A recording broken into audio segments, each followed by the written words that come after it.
And so there does seem to be a lot to justify all of the hype around AI, at least in the short term. The US 10-year yield, 4.18%. So we are seeing some buying there, and those yields coming a little lower. Tom, to our conversation in the last hour, it seems as if that weak data across Europe and into the US yesterday, perhaps causing people to just question whether we are seeing that, a sustained change in the direction of the yield story. And we've got the natural gas prices down by 13.7%. Another day of weakness there on the back of that Australia story, Tom. So those catalysts feeding into another positive session. The futures pointing us to gains of around 0.6 on the DAX futures. FTSE 100 looking to add about 46 points. 3 straight days of gains we've seen across European equities, and it looks like we're going to be set for a 4th straight day, at least at this stage, Anna. Yeah, so the futures picture is positive. This is what we've got on European equity markets. Then the FTSE up by 0.3%. I suppose it's interesting to think about how much of that tech story really translates into Europe. We'll get a glimpse of that in a moment.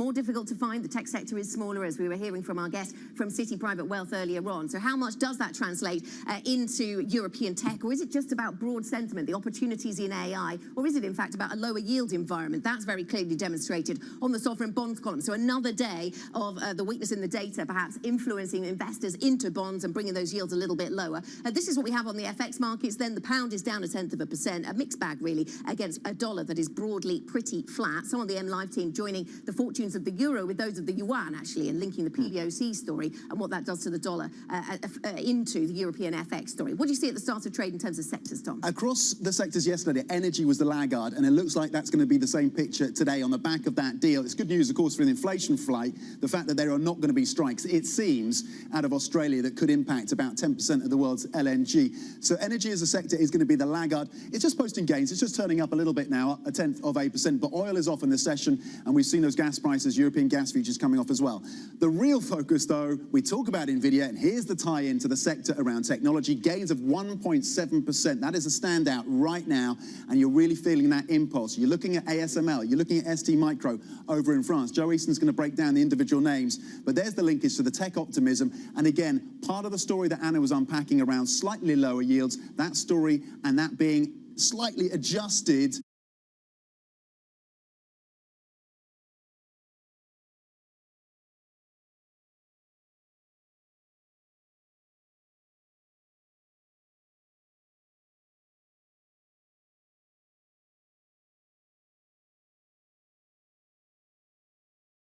With the standout being technology. Okay, standout is technology, as you say. It is the best performing sector this morning, up by 1.7%. Let's find the source of that story. NVIDIA soared in after-hours trading after giving a bullish revenue outlook fueled by AI demand. The chip maker, which is at the heart of an industry-wide race toward artificial intelligence computing, delivered a 3rd straight sales forecast that surpassed Wall Street estimates. Bloomberg's Ed Ludlow filed this report from San Francisco. There is staying power for NVIDIA's AI story. The guidance for the fiscal 3rd quarter is sales of $16 billion, plus or minus 2%. That's about 29% above what analysts were expecting. And the way that executives on the call described it is they have visibility on AI demand going into the next fiscal year. CFO Colette Kress called it, quote, tremendous and broad-based AI demand. In the quarter gone, the fiscal 2nd quarter, the data center sales really came in above expectations, and HGX was a big part of that. Those are the server designs based on H100 or A100 that they ship to hyperscalers. And there was a lot of attempts from analysts on the call to basically ask for more granularity. How can they be so confident that the hyperscalers will continue to invest in this domain? Jensen Huang put it like this: there are two things happening in parallel. A willingness to invest in accelerated computing, but also the response that we've seen to generative AI and the compute needed to support that. In the supply side of the equation, NVIDIA does expect supply to increase in each quarter for the next year, and they said that suppliers, namely TSMC, contract manufacturers, have really stepped up to meet the demand, particularly driven by AI. Finally, China. Executives addressed this head-on on the call amid reports that the US will boost export or technology export controls to China. In the near term, Colette Kress, the CFO, said that new restrictions would have no material effect. But long term, a new set of rules or long-term rules would result in a loss of opportunity for NVIDIA and other US chip names who want to be the leaders and the most competitive in the field of cutting-edge semiconductors. Ed Ludlow for Bloomberg News in San Francisco. Okay, Ed Ludlow breaking down the results coming through from NVIDIA. And here's the tie then and the lift coming through for the European semiconductor space. You can see ASML gaining 2.4%. This is the Dutch listed company that makes those very smart lithography machines that they ship to the likes of TSMC and Samsung to actually crunch out the chips for the likes of NVIDIA. Infineon also gaining over in Germany, up 2.2%. ST Micro in France on the upside as well, up 2.5%. What's really interesting as well out of these earnings, Anna and Christine, is that it wasn't just the data centers and the AI lift that came through from NVIDIA, but also autos are doing better, computing is doing better as well. So it seems like, at least for NVIDIA's results, that maybe that concern about the build-out of inventories around semiconductors has come to an end. If you look at these results, that is going to be broadly positive for these companies that do not have the same exposure to AI, at least as yet, that NVIDIA does. Yeah, really interesting numbers and lots of different angles and elements to this, and you can see throughout the European supply chain, no matter how far back down that supply chain, the likes of ASML, as you point out, getting a boost because they're the ones that supply those big lithography machines. So we saw this sales beat from NVIDIA. We saw that the guidance also beat, and reassurance on the supply chain side. You were making that point last hour. Really interesting, though, around the buyback. $25 billion of share buyback for a business that clearly has so much growth opportunity, or at least that's the story that everybody's buying and that the business is talking about. So I wonder if there's a little bit more explanation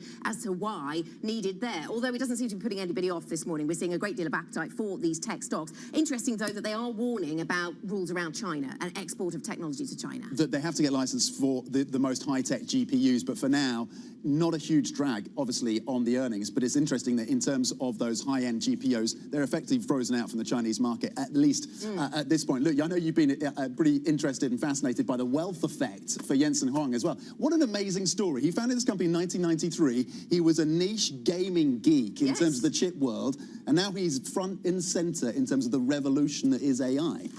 Yeah, absolutely. And he has taken this business from a business that was very much supplying the gaming sector to one that, yes, still does that, but does a whole lot more of something else. So 4 times as much revenue now coming from data centers as from gaming. That just shows the transformation that he has brought about at this business. And that has been very positive for his own personal wealth. At one point yesterday, Tom, his own personal wealth was up by $4 billion US. In a day. In one day. A little bit of that unwound towards the end, but his wealth at around $46 billion at the high of yesterday. And we are seeing, to the point you started off on, some impact on some of these European stocks this morning. Yeah, so he's close now to weighing one of the top 25 wealthiest people in the world. Just briefly checking back on those stocks then, the impact that we're seeing. We had a really positive session in Asia. The HS Tech was gaining about 3%. On the back of the optimism towards this, 3.7% now, 3.8% for HS Tech. And here in Europe, you're getting the lift as well, filtering through for the likes of BE Semiconductor Industries and ASM, also listed in the Netherlands, popping there a little over 7%, Anna. Okay, let's bring back into the conversation Christine Aquino from the Markets Today blog, who can give us some thoughts on things that are moving. I mean, we talked quite a bit about the tech sector, haven't we, Christine? And that's clearly the big guiding force around these markets. Let me focus in on the UK, though, because I know we've been focused on how the rate story develops. Interesting headline across the Bloomberg terminal says that the traders are now pairing their Bank of England bets. They see less than a 1 in 2 chance of that 6% peak. And I guess this all comes back to the data of yesterday, the disappointment across Europe, the US and the UK on that manufacturing and services, importantly, services data. Absolutely, and yeah, it's very interesting as well. I think this speaks as well to the volatility that Tom was describing in the bond market and the rates market earlier, because just last week we saw these bets rocket up to 6% after the growth surprise out of the UK, as well as record wage growth, and now we're kind of pulling back to the other side of it.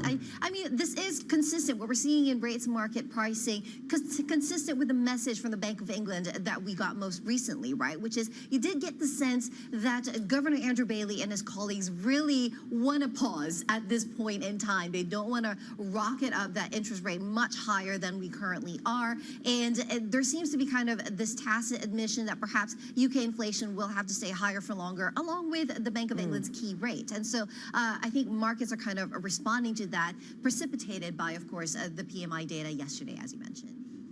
Let me ask you about where this takes us on the housing story. And the reason this is interesting, Christine, I suppose, is if we take a step back, one house builder in particular in the UK, Persimmon, the victim of a FTSE reshuffle. And I suppose it speaks volumes, doesn't it, about the difficulties that the housing market is facing, new builds in the UK facing because of planning rules, but also because of the higher mortgage rates. Absolutely, Anna. I mean, Persimmon, that was once the biggest house builder in the UK, and it really is the poster child for what we're seeing in terms of the housing slowdown here. And I think the key thing for this company in particular is reliance on first-time home buyers. It comprises about 1/3 of its customer base, and that's really the sector in the housing market that's been hurt so much by the affordability crisis that we're seeing at the moment. They've been priced out of mortgages. It's just been incredibly difficult to find supply as well. And so that combination of higher rates, low supply still in terms of UK housing, very much taking a toll on these customers, and Persimmon, as a result, is very much in danger of getting kicked out of FTSE 100 for a historic moment. I want to pivot a little from the localities of the UK and the real estate market here to what's happening in China. And we can talk about real estate. It's central to, of course, the policy action we're seeing. Are we seeing, I'm very negative on China, and I really think policymakers have a lot to blame, primarily President Xi Jinping, given the missteps in terms of policy making. But are they actually doing a fairly good job in terms of arresting the decline of the yuan, given these stronger than expected fixes? And how do you tie that into broader FX moves? Yeah, I mean, very interesting, Tom. I mean, again, you know, you're in this situation where China trying to tweak at the margins, right, in terms of the support that they're giving the economy, because they really, it seems like there's not a lot of will to kind of do that bazooka sort of stimulus. And so, yeah, they're turning to the currency as a way to do that. I mean, yeah, at the moment, it is kind of effective in terms of arresting the yuan's decline, but it's been pointed out that it is really quite unsustainable, especially because of the divergence in policy between China and the US. It's just really going to have to throw a lot of money to defend the yuan, and ultimately still perhaps fail because just the momentum of the dollar against the yuan at the moment very much in opposite directions. And I see different analysis, some of it pointing to the desire by the PBOC to put a line in the sand, and others just talking about their desire to slow it. And I suppose to manage that downside. That decline, on that yield differential, it's remarkable. The last time I checked, it was about 300 basis points on the 2 years. So 300 basis point differentiation between the US 2-year versus the Chinese 2-year. That gap, 300 basis points plus, of course, for the US. So that just talks to the challenge of trying to arrest this decline when the yield differential is so severe. Yeah. Yes, absolutely. Christine, thank you very much. Christine Aquino from the Markets Today blog, joining us with the latest on some of the stories that they're covering on the blog. You can get to the blog. The front page of the Bloomberg UK website will take you there, or you can type TLIV Go onto the Bloomberg terminal. Let's take a look at some of the events that we're following for you today and tomorrow, in fact. It is the last day of the BRICS Summit, and we are expecting more final remarks. We have been poised, of course, for confirmation around whether Saudi Arabia is to be officially invited to join the BRICS grouping. At 12 p.m. UK time, we will get a rate decision from the Turkish Central Bank. Bloomberg Economics sees the MPC there continuing its path for a gradual rate hike. States side, we'll get July durable goods orders and initial jobless claims data. Both of those data sets are due at 1:30 p.m. UK time. And to wrap up the week, all eyes, of course, will be on Jackson Hole, apart from the ones that are still watching the tech story and all of the other themes. Fed Chair Jerome Powell is going to be speaking at the Jackson Hole Symposium, and that speech will be at 3 p.m. UK time. Yeah, also from Jackson Hole on Friday. Do not miss Bloomberg's exclusive interview with the ECB President, Christine Lagarde. That's at 4 p.m. Eastern time or 9 p.m. UK time. We're staying up for. Coming up, we're going to take a deeper dive into the tech-driven stock rally as European chip makers tick up. More on that. This is Bloomberg.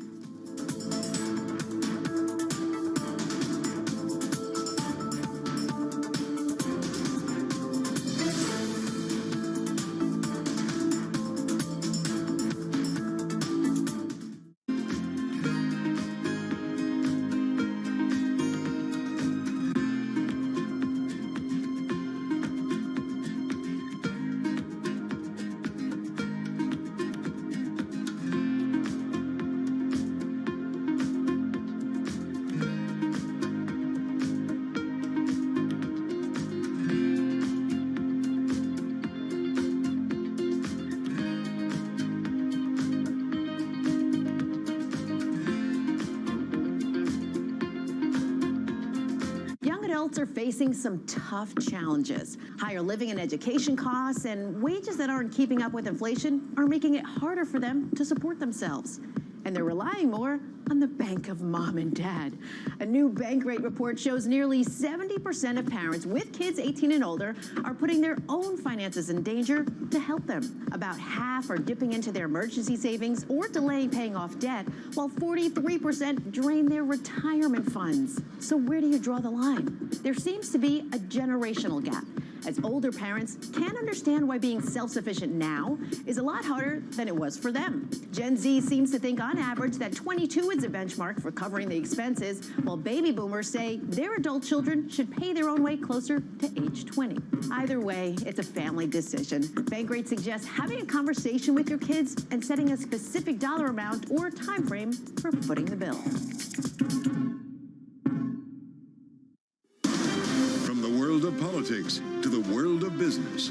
Every weekday at 5 p.m. Eastern Time, hosts Anne-Marie Hordern and Joe Matthew alongside Kaylee Lines deliver news, insight, and analysis live from Bloomberg's Washington headquarters. Get the latest from and about politics' biggest power players at the end of every trading day. Balance of Power, every weekday at 5 p.m. Eastern Time, only on Bloomberg, your global business authority.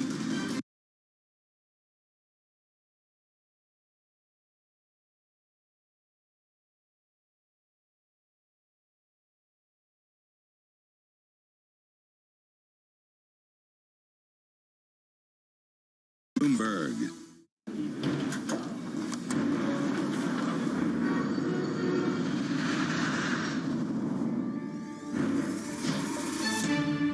Friday, European Central Bank President Christine Lagarde sits down with Bloomberg's Tom Keene for a conversation on the political economics of Europe and the permanent shifts in the global economy. Tune in for the exclusive interview live at 4 p.m. Eastern from Jackson Hole, only on Bloomberg.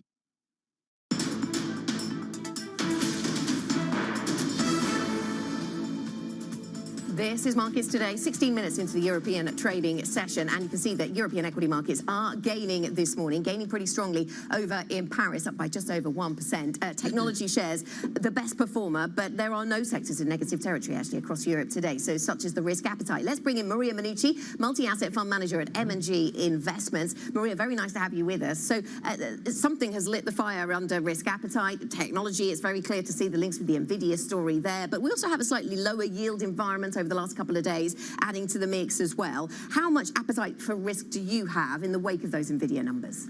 Well, I think there's been a lot of data this week that is influencing investors' behavior, and the behavior has been shifting throughout the week. I think what we're seeing in NVIDIA is obviously very good news, is affecting the behavior of investors on a more of a risk-on mood from what we've seen in the past few weeks. Overall, the picture is one of caution for me from a multi-asset perspective when we think about risk-on, especially on the equity side. We continue to have neutral exposure. And there are some risks ahead. We've seen with the PMI's release, the latest one being disappointing in Europe, but also weaker in the US than expectations were. So there are some risks ahead as the lagged effects of monetary policy starts to come in the next few months. At the same time, we're seeing those positive news on the tech side that are certainly lifting the spirits in markets in recent days. How can central banks continue to justify further hikes as you see the financial conditions tightening, as you see deflation coming from China, and as you see a breakdown of that macroeconomic data and inflation heading in the right direction, at least in Europe, at least in the US? How can they further justify more hikes? Or do you think they start to walk that back? Or they walk that back, do they start to make the case for a pause, or do they set themselves up for a policy mistake? I think what we're seeing from central banks in terms of messaging is the potential for higher for longer. So being able to maintain these higher rates that they've now achieved for a longer period of time to bring down inflation in a more structural way. So where does that take you in terms of positioning, higher for longer? I think what we've seen, in the last few weeks has been quite a lot of volatility in the fixed income markets and in particular on treasuries. So we have seen a shift on the longer end of the curve, potentially a response of some worries around higher for longer, especially in the context of Jackson Hole and the theme of Jackson Hole being structural shifts on the longer term. But at the same time, what we really have to keep a focus on is what the economy is doing, because so far we've seen it extremely resilient. We've seen a tight labor market still, but PMIs are signaling some slowdown there. So there is some cautions that have to be taken on in that regard. Yes, and so in that regard, I wonder what's your focus when we hear from Jerome Powell at Jackson Hole? You've talked there about some of the monetary policy lags, so how the Fed views those could be really of interest, and indeed what data dependence really means for the Fed right now. Which is the data? How are they dependent upon it? Because the market doesn't necessarily always understand exactly on what basis the Fed is making these decisions. So is it that kind of detail you'll be looking for? Absolutely. I think the message from Jerome Powell is very likely to change significantly, but the context in which he's going to deliver this message is going to be quite different. So the way markets might take some of the of what he will say can make some difference in markets, specifically in the reaction phase in the short term. However, I think that there is still quite a lot of data dependency. There has been obviously a strong relief from the Fed on the fact that we have not seen a recession this year, and the market has really kind of shrugged off the risks of recession so far this year. But there is still some risks ahead that we need to be mindful of, I believe. Maria, some pretty decent moves in the bond markets this morning. UK gilts, you're seeing a 5 basis point move lower in yields on the 10-year, 441, and a similar picture over in Germany, Italy as well. When it comes to the UK, the FTSE 100 has turned around in the last few days. Gilts are bid, and they have been for the last 2 days as well. Is this a turning point, do you think, for UK assets? It's quite an interesting story in the UK, because obviously what we've seen in bond markets has been quite an aggressive and volatile move in terms of yield. In the last few weeks, this has been actually, if you want, synchronized with some of the other moves that we've seen in the US, in Germany. But there is a case for the UK to be slightly different in terms of the economics, in terms of the inflation path that we have seen. The UK market per se is quite cheap. But there are also some risks ahead in investing in the equity space. So our approach is more on a selective standpoint and more as a stock picker. Yeah, we've heard that from a number of other guests echoing that view. Maria Minichi, we really appreciate your time, your insights as that preview as well to Jackson Hole. Talking of Jackson Hole, on Friday, don't miss Bloomberg's exclusive interview with the European Central Bank President Christine Lagarde. That's at 4 p.m.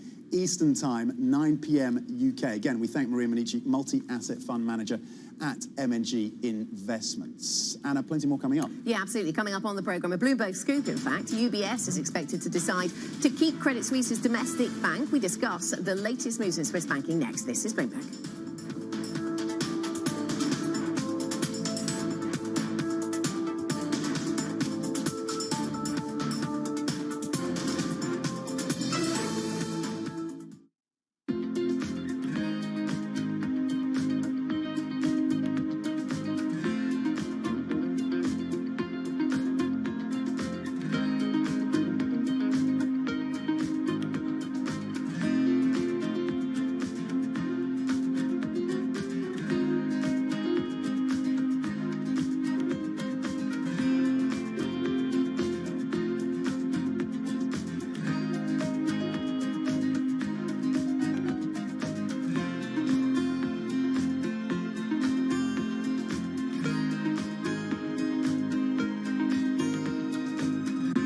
tag on the product may read Made in the USA, but the sign on the CEO's door often says Made in India.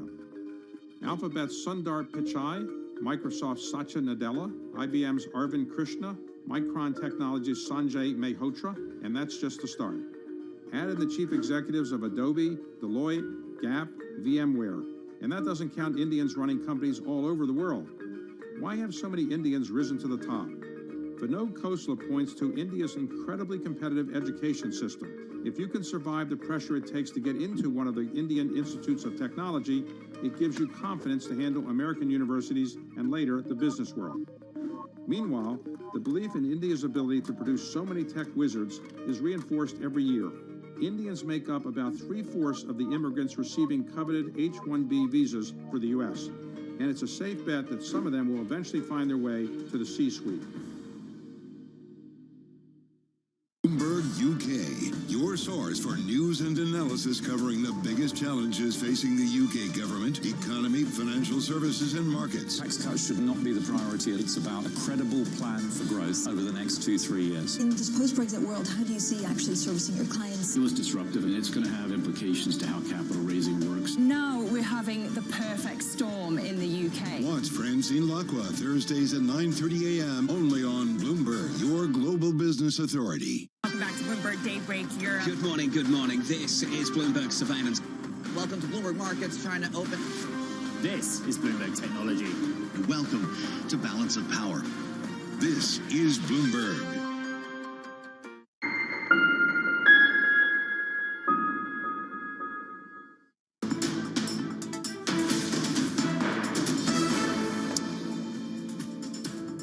Welcome back. Risk on. European futures up 0.8%. To the banking sector now. Bloomberg has learned that UBS is set to keep Credit Suisse's domestic bank while dropping the brand name. The move ends months of speculation about the future of the business. For more, let's bring in Bloomberg's managing editor for European finance, Tom Metcalf. Tom, what would the absorption then of Credit Suisse's Swiss business mean for UBS?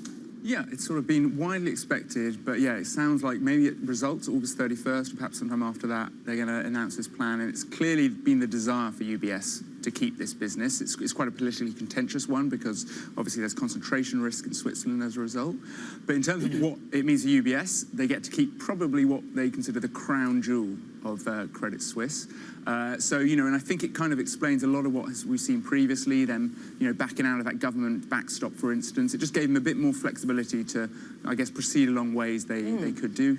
Yeah, I wonder if that was linked. That was an interesting development, wasn't it? How have the shares in UBS then been doing ever since this, the big drama unfolded earlier this year in the spring? Yeah, well, I think since they got rid of the backstop, they've really been on a bit of a tear. So again, I think the market read that as, why are they giving up a $9 billion? Yeah, that's really interesting, isn't it? Because policy, you could have seen the stock fall on that. Yeah, exactly. Because why are you giving that up? But I think the market read it as, hey, no, this is probably because they effectively can now do what they want with the bits they've acquired. And, we had a statement from the Swiss government saying, look, this is a private company matter. Whatever, UBS do, there's not much we could, do or say about it. Yeah, of course, the government has no involvement at all in the fate of UBS, none whatsoever. But maybe an indication of confidence at the company that they don't have too many bad assets on their books as a result of this takeover. You gave a nod to the earnings. What do we expect from the results next week? Yeah, look, I think hopefully there should be an announcement around what their plans do, the Swiss unit. I think also people will be looking out for, any kind of detail they can have on Credit Suisse. We understand, the results will be consolidated, but, the thing people really will probably be looking at, did AUM move up or down at both firms?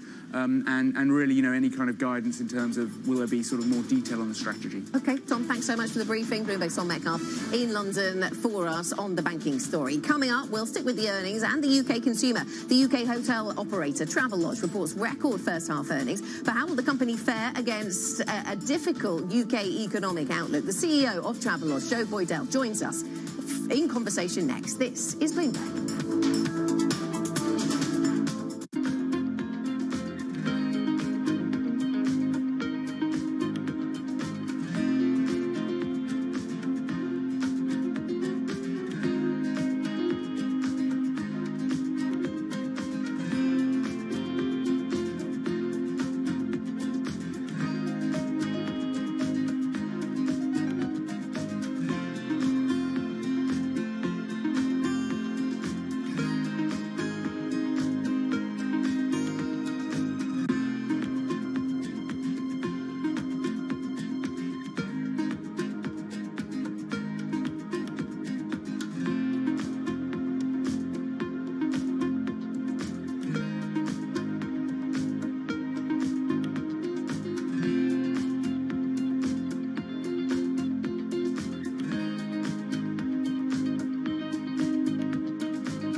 politics. We're not going to be relying upon countries whose values we don't share. To the world of business. It's all about corporate power at the end. Balance of Power, live from Bloomberg's Washington headquarters. We're going to be more excited what's in store for you. How long will it take? How many years? Why don't we take this one day at a time? Good luck.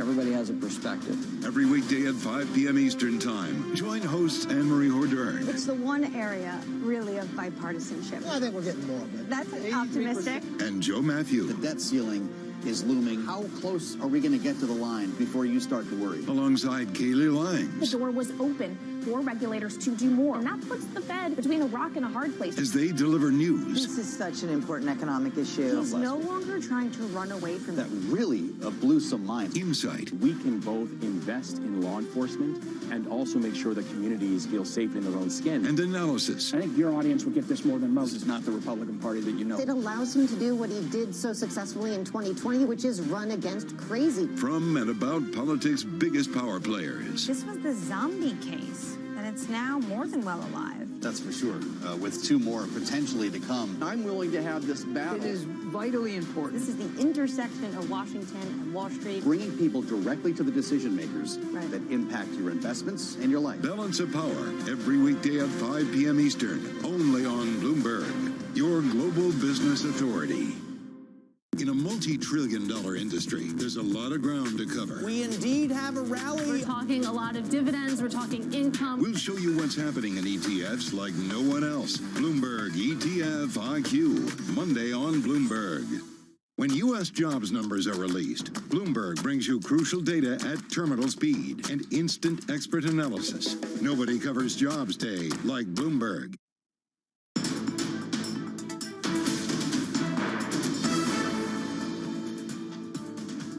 This is Markets Today, 30 minutes into your European trading day. Here are your top stories. European chip makers jump after Nvidia's blowout forecast amid strong demand for AI. Gas prices slump as Australia's biggest liquefied natural gas export plant appears to have settled a labour dispute, avoiding strikes. Plus, Russia says the Wagner mercenary chief Yevgeny Prigozhin was aboard a private jet that's crashed, killing everyone on board. We'll bring you updates throughout the morning.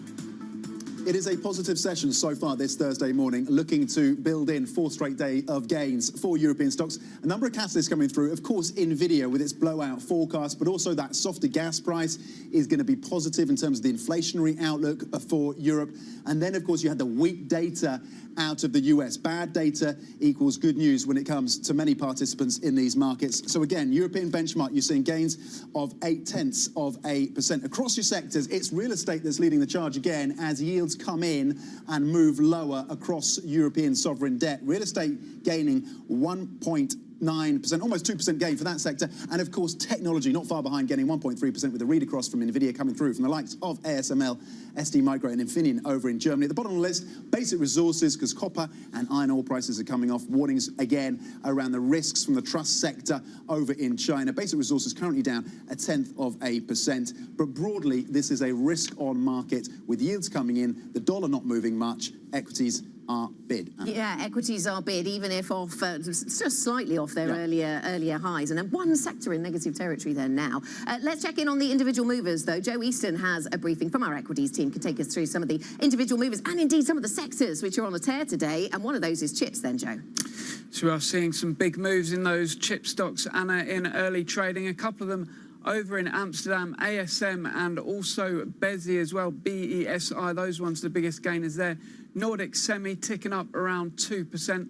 We did have a profit warning from that firm a while ago. So there are some individual stock stories for these firms, but I've just seen Deutsche Bank's note landing in my inbox, and they describe it as a stunning quarter for Nvidia, and note that the firm's data center revenue is almost double some of its biggest rivals, and that should feed through into some of these European and also Asian peers, according to analysts over there. We're seeing there ASM over in Amsterdam up more than 7%, a huge gain.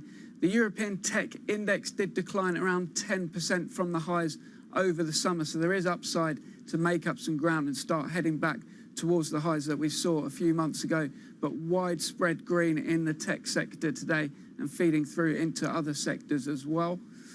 I think we're also going to look at a couple of other individual stories away from tech. So we had in stocks to watch Boeing announcing that they're reviewing their production target due to some issues with some components given to them by a supplier, which reportedly had holes in them. And that is potentially a positive for Airbus, the big rival. Airbus also gets an order over from Qantas, according to our airlines team here at Bloomberg. They're reporting a deal for potentially around 12 Airbus jets. Hayes is the UK recruiter. That one down today after they report weakness in the UK staffing market. A lot of that is in the temp staffing industry, and they say that could affect their earnings. They've got a new CEO who may also be looking to do a bit of a turnaround, but that one dropping. The biggest gainer in the UK is Lion Trust Asset Management. Now, GAM has announced that Lion Trust business offer for that firm has failed, so not enough Lion Trust shareholders backed the deal for GAM. And a trader told me in IB today that this is good news for Lion Trust because there wasn't enough faith that Lion Trust would be able to turn around GAM. It was too much of a risk, and that stock rising at around 14%. The biggest gainer in terms of the Stock 600 wider Europe is over in allergies. Alcabello reporting a strong allergy season and up around 10%. Joe, thank you very much. Thanks for the briefing. Joe Easton from our equities team with some of the stocks on the move. Another sector that's very much in focus is the Italian banking sector. Just a few headlines coming through there. A red headline across the Bloomberg terminal alerted us to this story. Italy is readying some new rules around bad loans in a new development that could be seen as not in investors' favour. So the Italian government is pushing to approve a borrower-friendly measure on bad loans by the end of the year. This is part of Prime Minister Giorgia Meloni's drive to help troubled firms and troubled families, the ones who are in debt, to try and help them to pay back those loans at more favourable rates. And so as a result, this being seen as bad news for the banking sector. Although looking at the banking sector today, it seems that the risk appetite, the broader, strong risk appetite story that we're seeing coming through from the tech sector and the lower yield story, perhaps that's doing more for bank stocks today than indeed these specific developments around Italy, which come hot on the heels of the windfall tax, which had been weighing on sentiment around the banking sector. So let's leave that one to the side for the moment and pivot back to the UK corporate scene. Travelodge has reported a 22.4% increase in its half-year revenue results. The UK hotel operator says the record performance in the first half reflects strong customer demand and a return to face-to-face business networking. But with data out this week suggesting the UK services sector could now be in contraction and with mortgage pain set to take hold, how will consumer-facing businesses cope? Let's put all of that together with the Travelodge CEO, Joe Boydell, who I'm pleased to say joins us on set here in London. Joe, very nice to have you with us. So on the earnings story, record profits in the first half. Are you seeing evidence of customers trading down? What do you think is driving this better performance? Well, definitely the revenue growth for us, Anna, is being driven by our diverse mix of both business and leisure customers. So leisure customers very much focusing on experiences, and we are a great value, convenient base for them to get out and go to sporting events, music concerts, visit friends and relatives, or do short breaks. And from a business perspective, we also have a really diverse customer mix, right the way through from tradespeople, so contractors working away from home, through to business executives kind of attending meetings or trade fairs. So it's been driven by both then. Sorry, I was just going to ask, and following on that point from Anna, which part of those two looks stronger in the months ahead? Does business take the lead? And tying into that, are you benefiting from people trading down, from maybe cancelling bookings at higher priced hotels and heading to your locations instead? First, maybe address the question about whether or not the different parts of the business, which one is going to hold up better in the months ahead?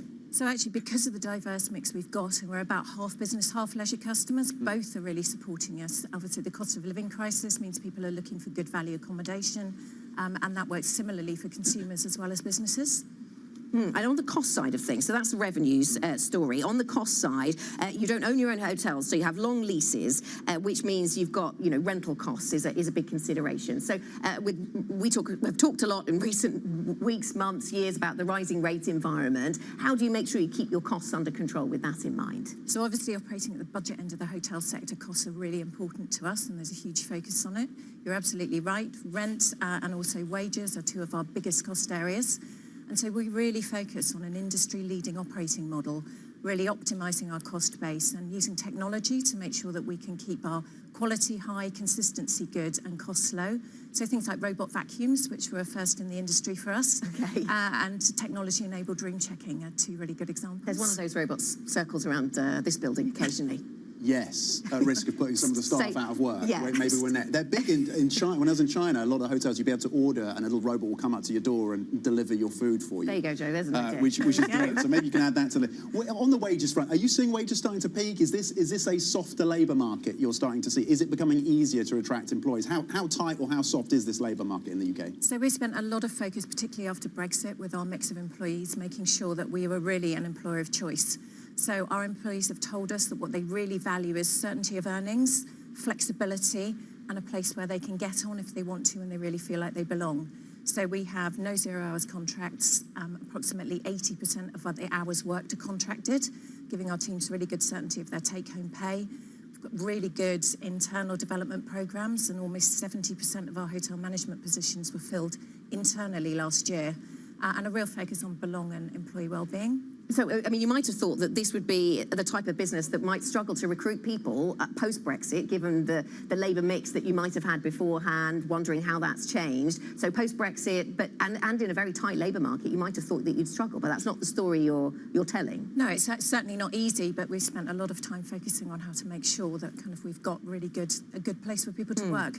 We get over 50,000 actually applications for jobs each month. Can I ask you about ownership of the business? Because I think private equity is the current owners. Golden Tree, there were others, but they recently bought out some of the other owners. So what does that tell us about their longevity as owners? There have been reports in various media that perhaps they might want to sell the business at some time. What can you tell us? What update can you give us on that front? Well, certainly you're right. Golden Tree consolidated their ownership at the back end of last year and earlier this year, and really exit's probably a question for them. But what I can say is that there's no current exit process. They are very supportive owners and can continue to support us to deliver the strategy, investing in the business and watching it grow. Can you continue with the expansion plans in an environment where we're very concerned about a slowdown in UK growth? Are you going to have to walk those back a bit, the expansion plans for the business? So we've seen and done a survey, and there are about 300 additional locations where we would want a Travelodge hotel. Certainly that development piece is a bit harder at the moment in terms of availability of finance and the build costs. But we'll open 7 hotels this year, and we hope to.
Okay, so you're moving in on me, quick, distracting me with your fancy hands. I'm going to deal with your knight because this is really bothering me. Ah, my knight. Yeah, he's a troublemaker. Yeah. What did you get up to this weekend? Just robot stuff. A lot of chess. I was practicing for you. I know you're pretty good. Ooh, I don't like that. I will take this. Put it over here. Not cool. Not cool. All right. I will concede. I can see. You've got me beat. Very good game. Well played. Thank you, sir. Thank you.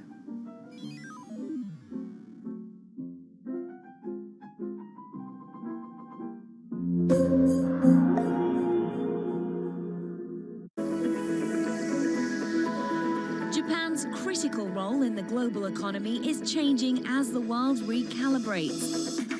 After decades of stagnation, Japan's leaders are forging a more innovative and sustainable path forward to revitalize the nation. Corporate giants, policymakers, and pioneers tell us how they're doing just that. Every week on Japan Ahead, right here on Bloomberg Television. Markets countdown in Europe. From the financial centers of the world, Bloomberg Markets European Close with Guy Johnson in London and Alex Steele in New York. Real-time numbers, real-time analysis. Weekdays.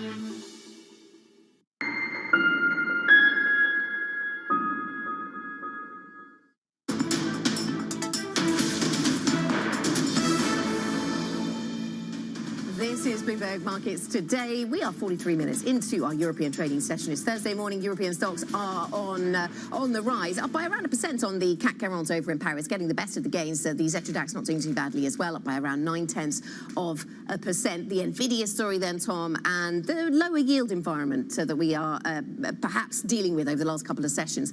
Both of those stories coming together to produce a little bit more risk appetite this morning. Yeah, we'll pivot now from AI tech to electric vehicle tech because motorcycle taxis offer indispensable transportation for Kenyans and many others around the world. But according to a State of Global Air report, they're an air quality menace in a country where pollution caused more than 5,000 premature deaths in 2019 alone. Rome is an electric bike company committed to solving that problem and Africa's leading provider of electric vehicles. Its CEO and founder, Philip Lovstrom, is one of 20 Bloomberg New Economy catalysts, 20 leaders from 12 countries whose innovations, efforts and objectives have a shot at changing the world for the better. And he joins us now. Good morning from London, Philip. Thank you for joining us. Talk to us about the business, what you did, what you've built, and your ambitions for growth going forward. Absolutely. Thanks for having me, and it's a pleasure calling in from Nairobi at this point. So Rome is an electric mobility provider. We build motorcycles and buses for the market. We strongly believe that climate change is solvable. The technology does exist. It just needs to be packaged in the right product. So we have designed a motorcycle that can be used in East Africa. It's designed to be cheaper, to be reliable, to be accessible for everyone, and make sure that we can combat climate change and air pollution as much as we can. And so, Philip, good morning. So your design, your business is based around a design in Sweden, build in Nairobi philosophy. Why does that make sense for a business such as Rome? Well, so we most of the time we'd say born in Sweden, built in Kenya. So we actually have most of our product development here in Kenya because we believe in being close to where the product is being used, and that's the only thing that makes sense. We are using and leveraging a lot of Swedish technologies when it comes to electric mobility, but we have continued to develop here on site, and we want to make sure that we can not only design a vehicle here for the local use case, but that we can also build a vehicle here for the local use case. So the factory that you see behind me is our electric motorcycle assembly plant in Nairobi, where we not only assemble motorcycles for the local market, but we also provide a lot of work opportunities. Philip, you're hoping you've got an ambition to build, what, 50,000 electric motorbikes annually from that factory behind you. What's the biggest challenge? Is it creating demand or is it meeting that demand? Oh, it's meeting demand. At this point, it's only about how many motorcycles we can build. So we are just trying to build as many as possible, as quickly as possible, because the demand is strong. It's a simple equation. You save money by using electric vehicles. We're at a completely different point today compared to 10 years ago when it comes to electric vehicles. What we can do today with technology, with the components available, it just makes it an irrefutable fact that electric mobility is here to stay. It's going to win the market, and everybody is interested in it. So we're trying to build as much as possible. We've not had any issues with uptake at this point. Philip, we mentioned ahead of this conversation that you've been named as a new economy catalyst by colleagues here at Bloomberg. What do you think that recognises in a business like Rome?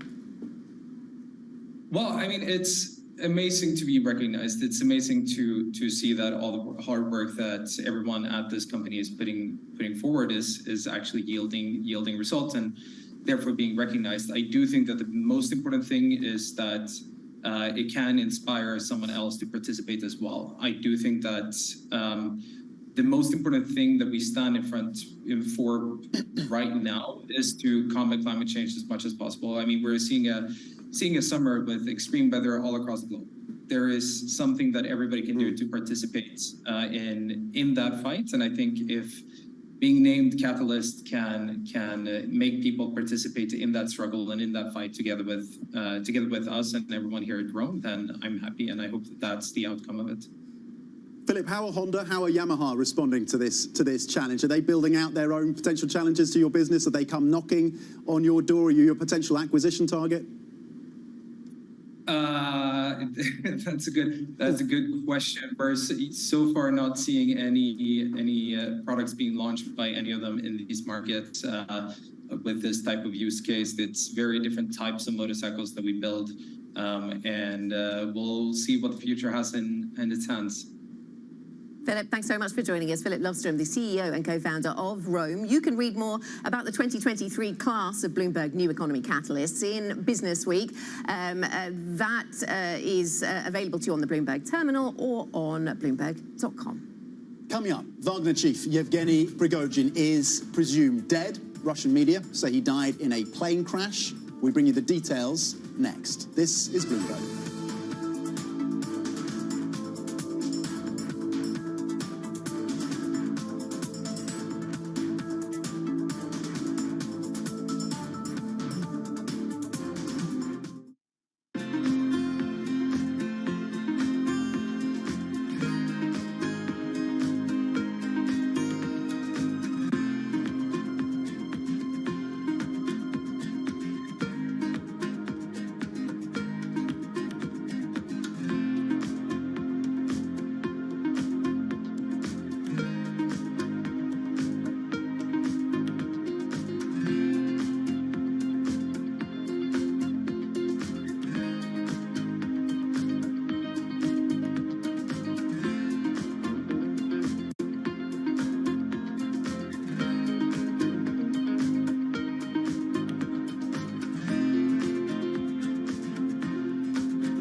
The EU is one of the largest and wealthiest consumer markets in the world, and there are very few global companies that can afford not to trade in the EU. So as the price for accessing the European market, these companies need to obey European regulations.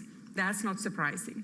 But often these companies choose that they will extend the European standards across their global conduct and their global production because they want to avoid the cost of complying with multiple different regulatory regimes. So there are benefits to standardization, benefits to uniform production. So all the EU needs to do is to regulate the single market. And it's then the market forces and the business incentives of global companies that transform that EU rule.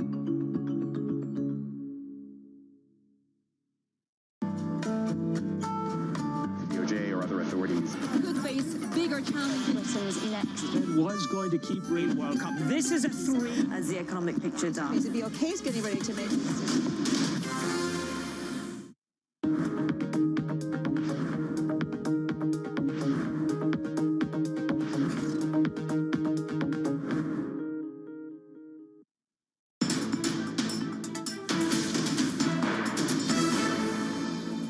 This is Markets Today, 52 minutes into the European trading day, and European stocks are higher, technology, lower yields, all of that adding to a better risk appetite, it seems, in this morning's trading session here in Europe. Let's break from that, though, to focus in on the BRICS summit that's been taking place in Johannesburg in South Africa.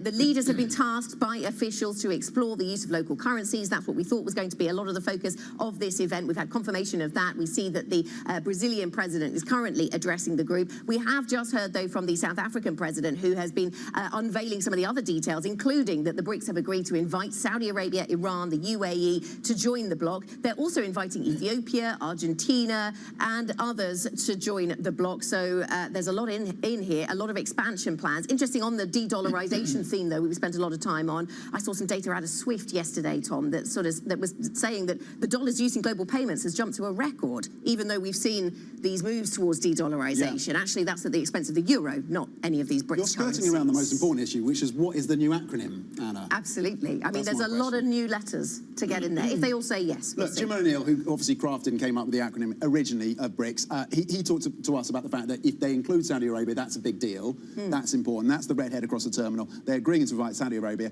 also Iran and the UAE, and they're looking maybe at inviting Ethiopia. They are, in fact, inviting Ethiopia and Argentina, and expansion to take effect from January 2024. Okay, so the focus, certainly of the Russian foreign minister, he's been present in Johannesburg for this event. The focus of President Vladimir Putin of Russia is elsewhere, perhaps. The man who launched a failed mutiny against Vladimir Putin, Yevgeny Prigozhin, is presumed dead. Russia's aviation authorities say he was in a plane crash northwest of Moscow that killed all 10 on board. A warning that the video we're about to show is pretty graphic. This unverified video comes from the Russian media outlet TASS. Prigozhin led an aborted mutiny in June against President Vladimir Putin, the biggest threat to his almost quarter-century rule. No cause has been given for the crash. Bloomberg's Maria today with us once again. So quite a lot of opacity, a lot of things we don't obviously have full details on yet as to what happened here, Maria. But what do we know? And Anna, what are the optics coming out of this BRICS summit? Because you have Vladimir Putin who's not able to go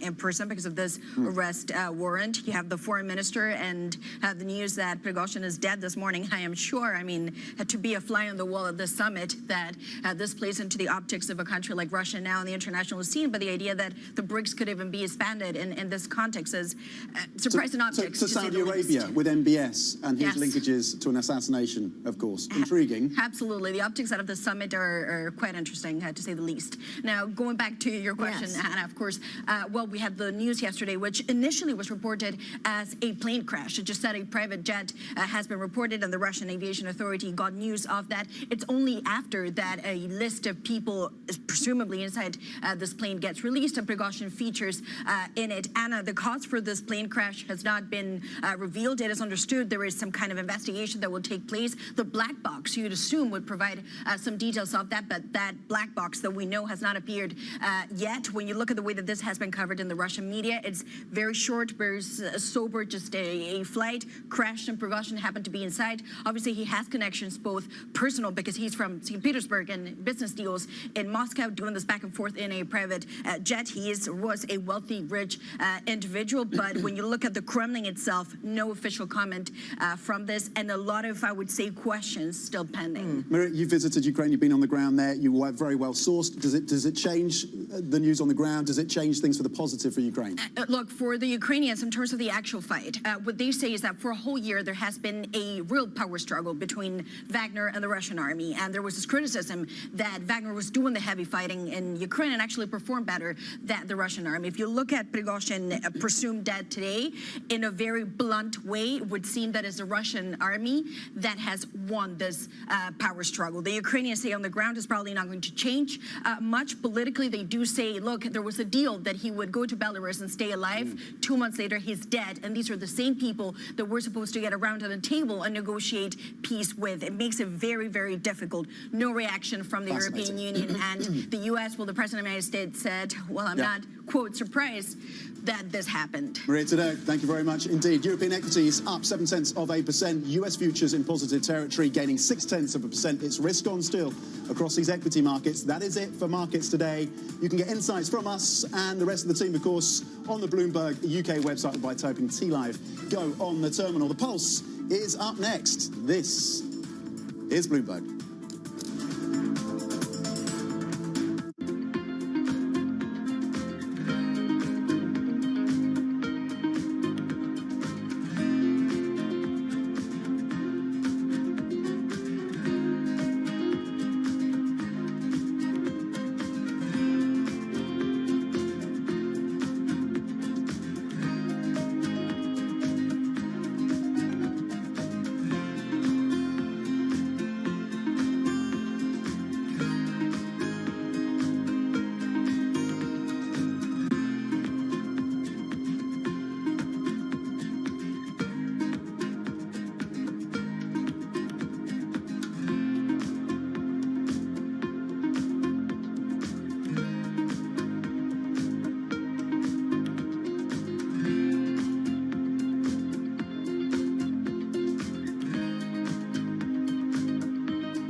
is as safe as it was when you were in the government? It's not as safe as it was. Crime is clearly rising.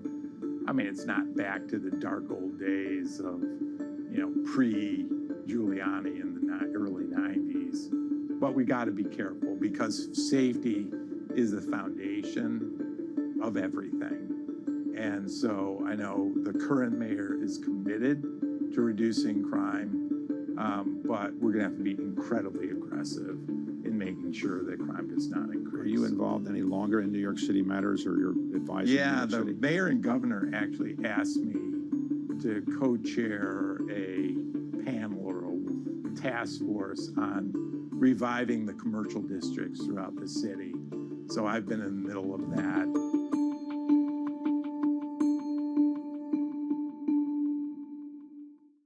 Welcome to the world of decentralized finance. You can see the massive gains for the OG crypto coin. The breakout we have all perhaps long awaited finally realized. We'll see if it sticks. Bloomberg's covering all things crypto, the people. There's no question this industry is composed of some bad actors and some good actors. The transactions. Volumes have surpassed $24 billion per day. And the technology. Stop talking about the technology, start demonstrating the utility. Bloomberg Crypto, Tuesdays.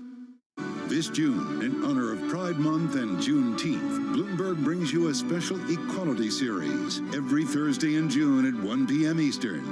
Bloomberg Equality, celebrating inclusion this Pride Month.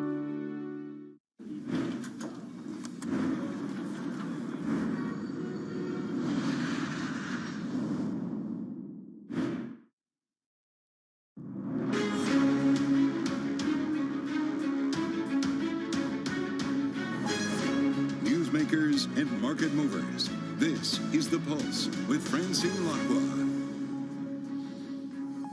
Good morning and welcome to The Pulse. I'm Manish Krani in Dubai. Here's what's coming up on today's program. Stocks and European chip makers rally after a bullish sales outlook from NVIDIA comes in well above the expectations. Strong demand for AI will bring you the pre-market moves in just a moment. Russia says the Wagner mercenary chief Evgeny Prigozhin was aboard a private jet that crashed, killing everyone on board. We bring you the updates through the morning. Plus, a red flag warning for the UK economy from Bloomberg Economics. We'll discuss with the CEOs of Standard Chartered UK and Pret a Manger. Let's take a look at that map. It looks as if Goldilocks for equities has been given the kiss of life by the fairy dust from NVIDIA. There you go. We've got a roaring equity market here. It is driven ultimately by the excitement on NVIDIA and also maybe a change in narrative from some of the central banks at Jackson Hole as they see the PMIs running out of puff. The NASDAQ futures, bottom of your screen, up 1.5%. Real estate and finance and tech all drive higher in European complex this morning. Technology is up 1.25%. ASM, you've got a couple of other major tech players on the up this morning. So that is the real narrative. By the way, you're also seeing breaking news coming through from, there's the first print on NVIDIA. Let's just double check that is a fresh print on the pre-marking. This is barnstorming. We're adding over $70 billion in this pre-market move. By the way, NVIDIA is a high beta correlation to the bond market as NVIDIA pumps higher. So the bond yields may indeed take a breath. In terms of the narrative out there, Morningstar now much more optimistic. They were the only research firm with a sell side on it. Let's move it on, have a look at Italy, because there is breaking news from Italy this past hour, and this is it. The Italian government, we're readying ourselves for a bad loan. How do you treat bad loans in Italy? I was looking up the Bank of Italy news flow in terms of the size of bad loans out there. They are 31 billion euros of bad loans. Now, you may ask yourself, just a couple of weeks ago, the 8th of August, on auspicious date, it was my birthday, the windfall tax was announced, 40% on profits. Market cap of some of these equities tanked by over 10 billion euros on a 2 billion euro windfall tax. Banks this morning in Europe up 0.7%. Let's see what the Meloni government comes out with in terms of how to deal with bad loans. Across the asset flow, this is what we've got for you. It looks like the risk of strikes are receding at Woodside Petroleum. An offer has been, we understand, put on the table. So natural gas is important for us on the energy complex. Talks with Chevron continue. The unions endorsed in principle strong offer from Woodside. Down she goes on the gas. The gas tanks are down by 13%. Yields continue to rise a little bit this morning at the short end of the curve. You are just seeing this narrative as you saw housing market in tumult in the United States of America, new mortgage applications tanking there. You're also seeing the PMIs under pressure and a revision, potentially a revision in the payrolls, not just as bad as we thought it was going to be, or not just as big a revision as we thought it was going to be, but a trifecta of influences for the Jackson Hole Stetson wearing backdrop that we go to. Paul Dobson hasn't got a Stetson, but he's got more on NVIDIA. Paul, good day to you. How are you doing? These numbers are all about in the yonder, forward-looking, and there's no stopping NVIDIA. Yeah, absolutely, Manus. I mean, look, we're seeing a quarterly profit that's almost as big as the full year for 2021. So that tells you the pace of growth that NVIDIA's seeing here. Very impressive figures across the board that the market is clearly really loving. And it's not just lifting the company itself, but it's lifting everything that's AI related along with it, and also the chip makers. That's what we've seen across the Asia Day too. So, you know, kind of contributing to big gains for the NASDAQ futures as well. I guess if you were looking for one sort of wrinkle or negative or fly in the ointment, maybe you might look at that buyback decision. Why does the company need to buy back its shares when the valuations are already sky high? Can't it do something better with its money? But even then, you know, kind of the outlook is already bright and rosy, and the pipeline is looking good. So perhaps it feels like this is the best use of that money right now. Well, we will take that any day. I bet you the staff over at NVIDIA are happy campers with their share options, Paul, there. A buyback and pumping higher. Paul Dobson on the very latest from NVIDIA. Now, the man who launched a failed mutiny against Vladimir Putin, Evgeny Prigozhin, is presumed dead. Russia's aviation authorities say the plane that he was on crashed in the northwest of Moscow. That killed all 10 aboard. A warning, the video that you're about to see is quite graphic. This is unverified video. It comes from the Russian media outlet TASS.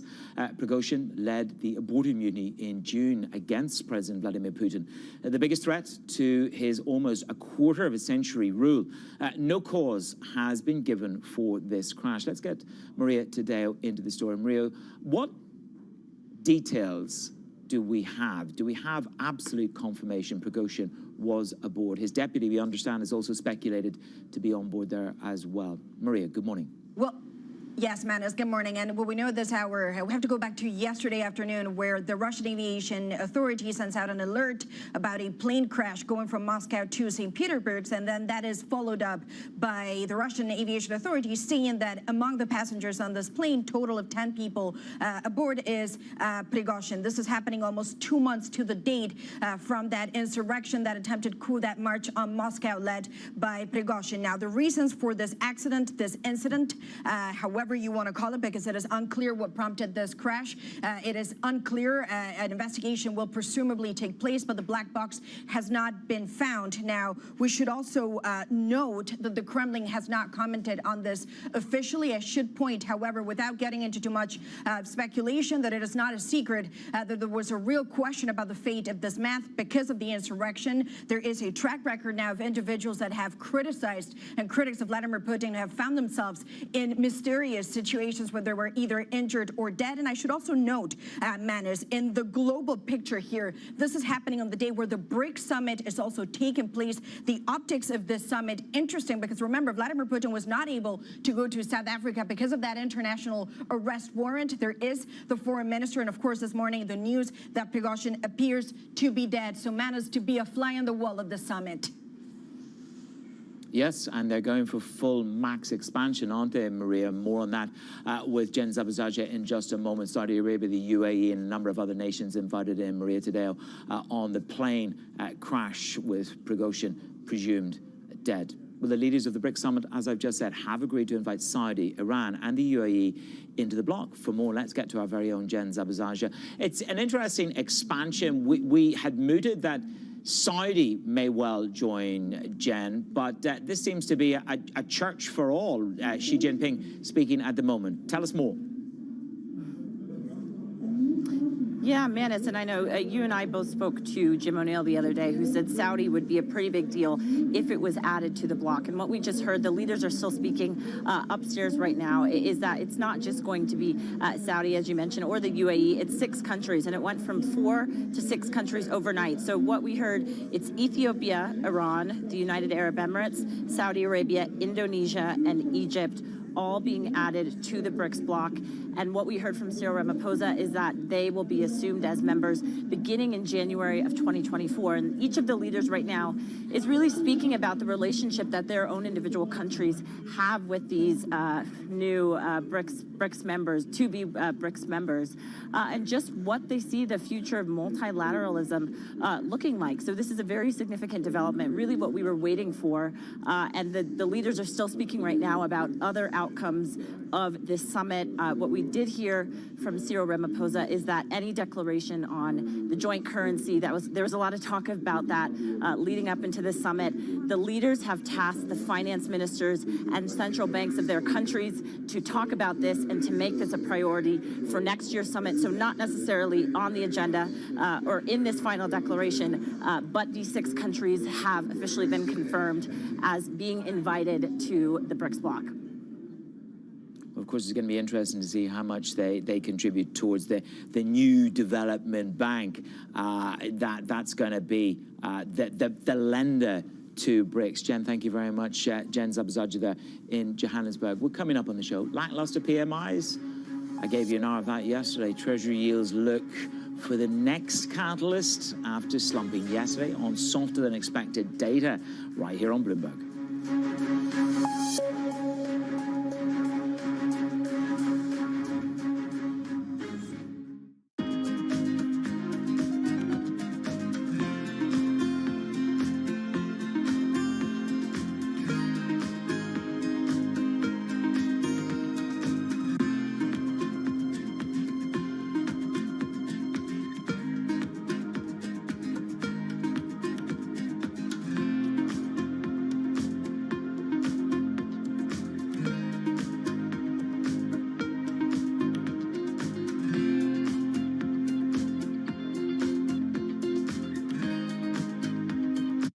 Are facing some tough challenges. Higher living and education costs and wages that aren't keeping up with inflation are making it harder for them to support themselves.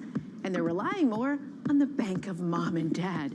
A new Bankrate report shows nearly 70% of parents with kids 18 and older are putting their own finances in danger to help them. About half are dipping into their emergency savings or delaying paying off debt, while 43% drain their retirement funds. So where do you draw the line? There seems to be a generational gap, as older parents can't understand why being self-sufficient now is a lot harder than it was for them. Gen Z seems to think on average that 22 is a benchmark for covering the expenses, while baby boomers say their adult children should pay their own way closer to age 20. Either way, it's a family decision. Bankrate suggests having a conversation with your kids and setting a specific dollar amount or time frame for footing the bill.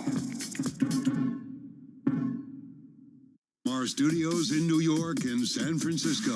Our expert hosts have the data and analysis about the companies you know and the startups to watch. Plus, the interviews you don't want to miss. Watch Caroline Hyde and Ed Ludlow on Bloomberg Technology, the only daily business show dedicated to tech, right in the middle of the trading action. 12 p.m. on the East Coast, 9 a.m. in the West. Only on Bloomberg Television, your global business authority.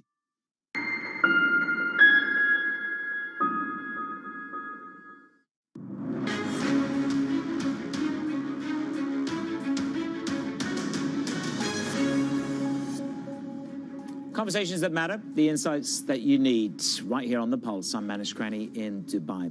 Treasury yields a little change this morning after falling from the multi-year highs yesterday on the softer than expected US PMI data for August, European and UK, all pressing on the market. Now, it echoed underwhelming data, as I say. Ian Steely is my guest, International CIO, Fixed Income at JP Morgan Asset Management. Ian, I'm looking at not just the soft data from the PMIs, which many people can debate. I'm looking at inflation expectations for the US and Europe. And this is where I want to get your sense. Is the roll down in inflation expectations sufficient for Lagarde and Powell to justify and stand up a really strong pause narrative? Good morning. Good morning. And yeah, I think it is. I think when you look at what both Jerome Powell and Christine Lagarde have been saying, they're going to be looking at the data. And the data yesterday from the growth standpoint was obviously disappointing for them. And they will see that the inflation is likely to continue to roll down throughout the later stages of this year and into next year. So they've done a lot. They've hiked an awful amount, as we know, and at such a rapid pace. And they're going to sit back, I believe, and say, we know there's going to be lagged impacts. We don't quite know exactly what those lagged impacts are going to be, how long they're going to take. So it makes sense for us to take a pause here, reassess, and then see over the coming months what the implications are for everything that we've done so far. Well, Ed Udani believes that the bond vigilantes are saddling up and have been reawakened. The data, however, may reduce that argument. Has the last train to jump on board solid duration left the station? Yeah, it did feel a very unloved market for fixed income investors over the last few weeks or so. But we've been saying for a while that that the lagged impacts were likely to be coming through. And it feels to me that we've got, for those people that had missed the bond rally earlier in the year and felt that they hadn't managed to get in, it just feels like another opportunity to come back into bond markets, because we know that once you get to the peak in terminal rates from the Federal Reserve, from the European Central Bank, bonds typically do very well after that. If you look over history, over the last 7 Fed hiking cycles, post the final hike, bonds do very well, significantly outperforming cash. So it does feel like we've had a little bit of reprieve. People who did miss the bond market rally earlier this year, they've got that chance to get back in.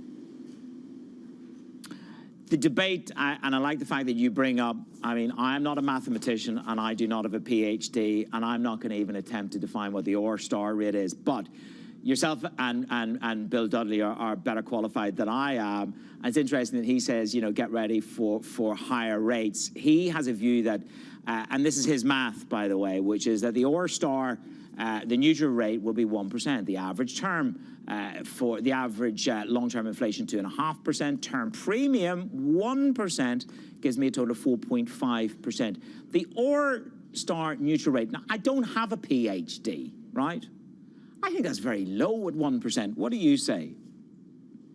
I think this is an environment where we don't know. And I think that's what Jerome Powell is going to say tomorrow. I think he's going to play a fairly straight bat, and he's going to be saying that actually we just don't know. And he's said that over the last few months or so. And the reality is the Federal Reserve and other central banks around the world believe they are now in restrictive territory.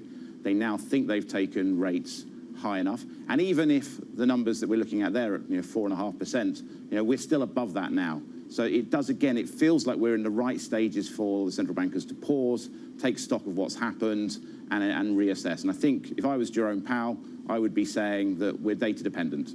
We know we've had the weaker data over the last couple of days. There's a couple more important data prints, both inflation and jobs reports, before the next Fed meeting. So we'll look at those.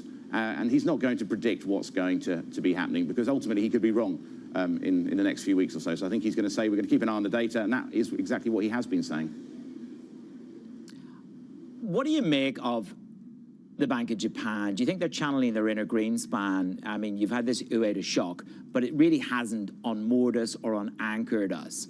Is that a tail risk that we have yet to truly understand, the removal of, a more significant removal of yield curve control? Is that an event risk for the back quarter, or is that a 2024 material risk in your view? I think it is a bit of a risk. I've actually been slightly surprised that we haven't seen a bigger reaction, particularly in the JGB market. there's obviously a level where Japanese domestic investors want to come in and buy JGBs, and I think we're trying to figure out what that level is. I do think it's probably a little bit higher than here. It did have a bit of a knock.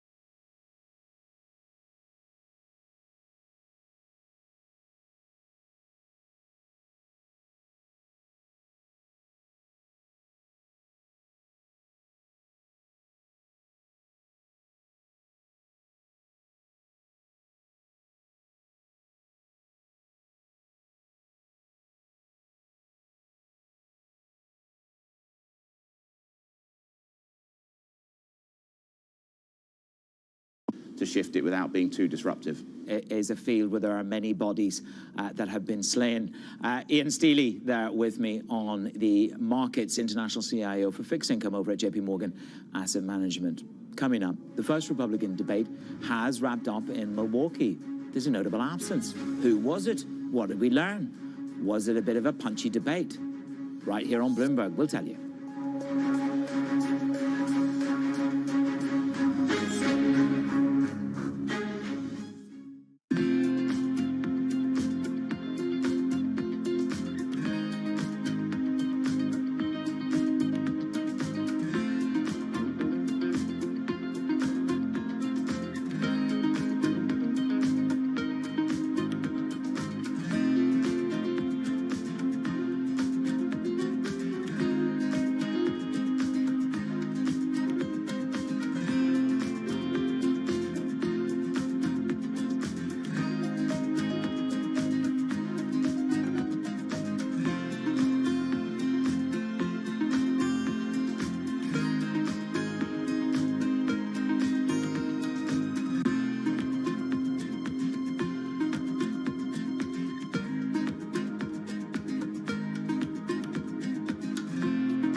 On the product may read Made in the USA, but the sign on the CEO's door often says Made in India.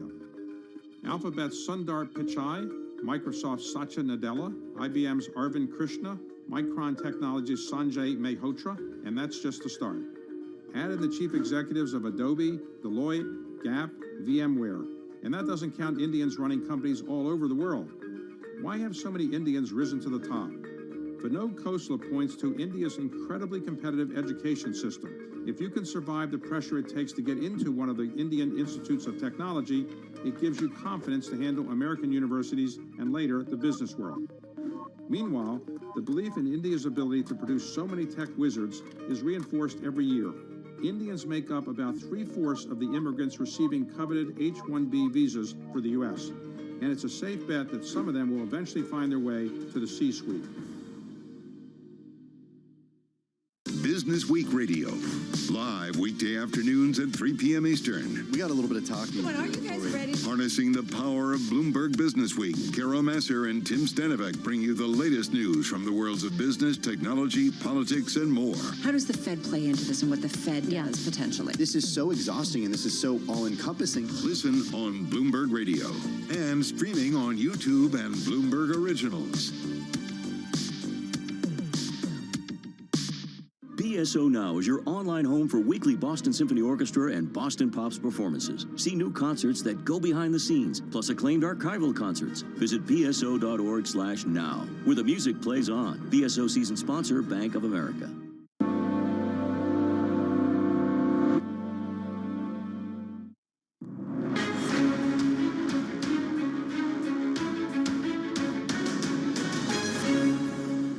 I'm not going to send troops to Ukraine, but I am going to send them to our southern border. When these drug pushers are bringing fentanyl across the border, that's going to be the last thing they do. We're going to use force, and we're going to leave them stone cold dead. Joe Biden's Bidenomics has led to the loss of $10,000 of spending power for the average family. When you see 16% inflation, your gas is up 40%. Your food is up 20%. Your electricity is up 20%. We can stop that by turning the spigot off at Washington, sending the money back to the states. some of the GOP candidates there at the debate in Milwaukee overnight. Let's bring in Derek Wallbank to see what he made of the first GOP debate. Derek, good to have you with me. I mean, who stood out? Nikki Haley was obviously up on that. There was 8 on that podium last night. Who stood out for you? The biggest topic? Well, I tell you, the biggest thing for me is, at this point is you had Ron DeSantis sitting front and center, and everybody around was going to go gang up on him and beat him, and that's not what happened. That's not what happened at all. Instead, DeSantis got off his lines, but all of the attention was focused on a guy named Vivek Ramaswamy. Now, if you don't know who that is, no, don't worry about it. He's a political neophyte, businessman, new to the scene, but who has kind of steadily climbed up in the polls to about, let's call it a third, maybe tied second position right now. And he was the target of the ire from people like former Vice President Mike Pence, from Nikki Haley, from Chris Christie, sort of more aiming at him almost as much as they aimed at Joe Biden. Ramaswamy got in a lot of what he wanted to say. He came off reasonably well, I thought, actually. He's somebody who is sort of in the mold of a Ben Carson, an Andrew Yang, Pete Buttigieg, little-known folks who come onto a presidential stage, garner a bit of interest, and then usually fade away, except for, as we all remember, a couple times ago, some guy named Donald Trump came from the outside and did quite well for himself. So that was where a lot of the attention was. I do think Haley acquitted herself out pretty well. I think a lot of the things that you're looking for at this point, if you're in that 3-4 percentage point band, is you're trying to get people to take another look at your campaign. I think she certainly did that. So I'd say Haley, Ramaswamy, probably feeling a little bit better than the others coming out of this debate, but it's really early. I mean, it's really, really early here. We've got a long way to go. The key for a lot of these folks is survive and advance, because from here, the standards to get onto the next debate stage only get a little bit tighter.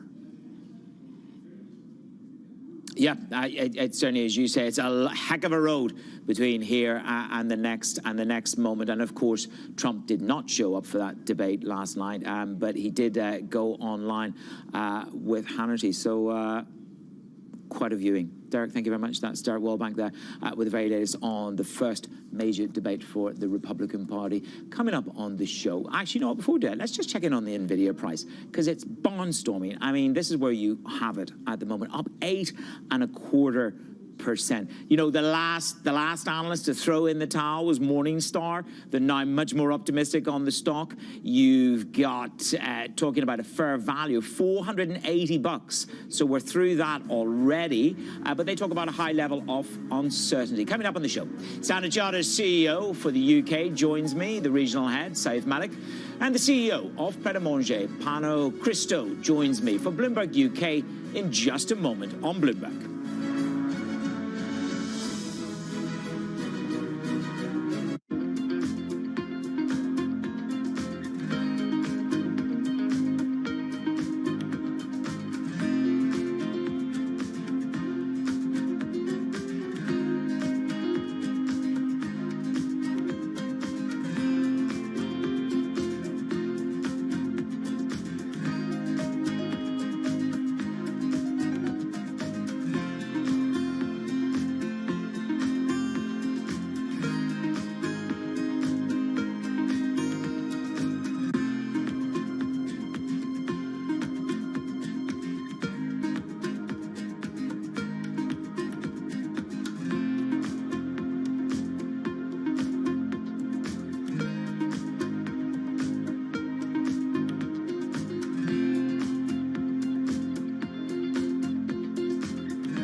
Okay, so you're moving in on me, quick, distracting me with your fancy hands. I'm going to deal with your knight, because this is really bothering me. Ah, my knights. Yeah, he's a troublemaker. Yeah. What did you get up to this weekend? You know, just robot stuff. A lot of chess. I was practicing for you. I know you're pretty good. I don't like that.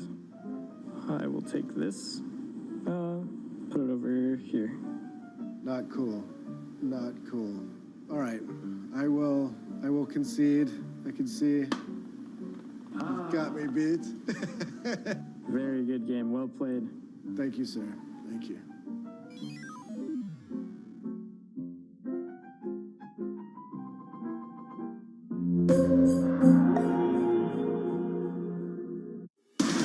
From the world of politics to the world of business.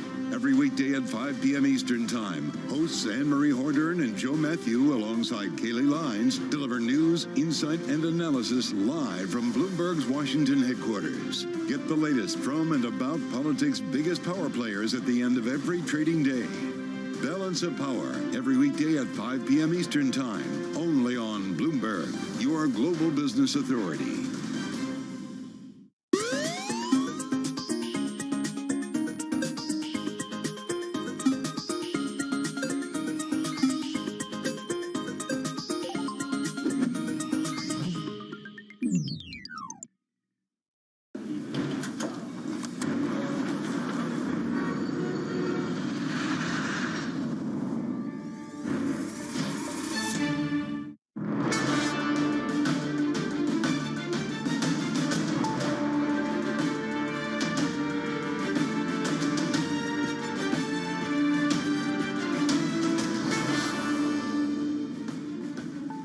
A very good morning and welcome to Bloomberg UK, the special focus on the biggest challenges facing the British government, economy, financial services, markets. I'm Manish Krani in Dubai.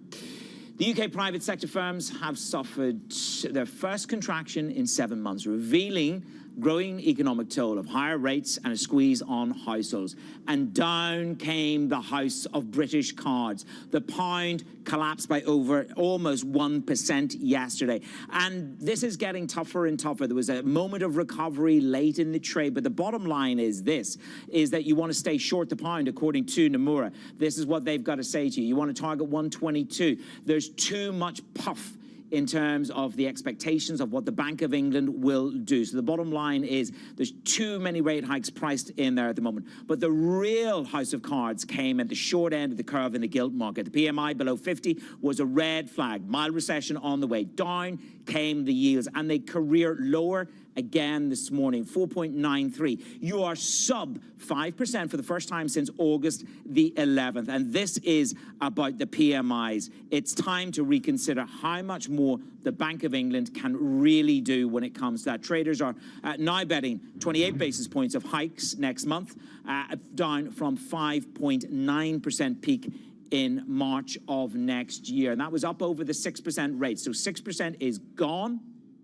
We're reevaluating and re-estimating where peak rates are in the UK. How tough is it out there? One man that can give us an insight into that. Saif Malik, CEO of Standard Chartered UK, head of client coverage there and in Europe. Saif, good to see you this morning. I paint a bleak picture. The house of cards on the pound and rates comes down. But how would you describe risk-taking and business sentiment from the customers you bank in the UK to the rest of the world? Good morning, Manis, and thank you for that rousing introduction and then introducing me. Look, I think we have to, take a view that we saw some, difficult news that came out yesterday.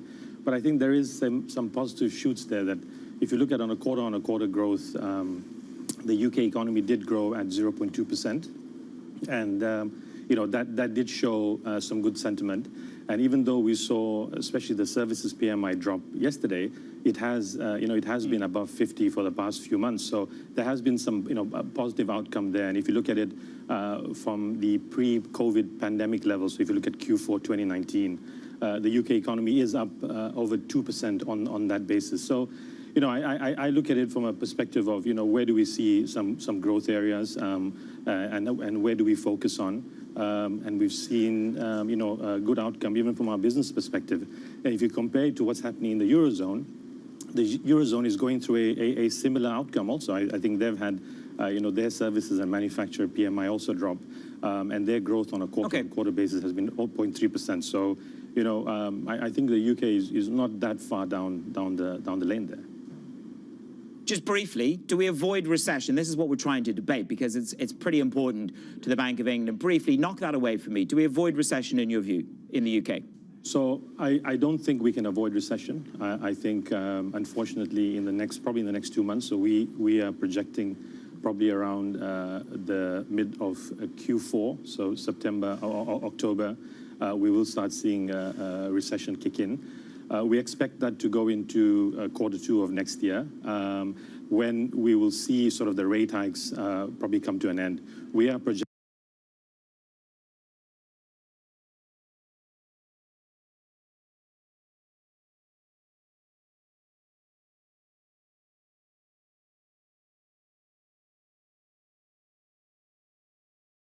hikes are coming in and are having a lagging effect now, and this is the result of the PMI data that came out yesterday.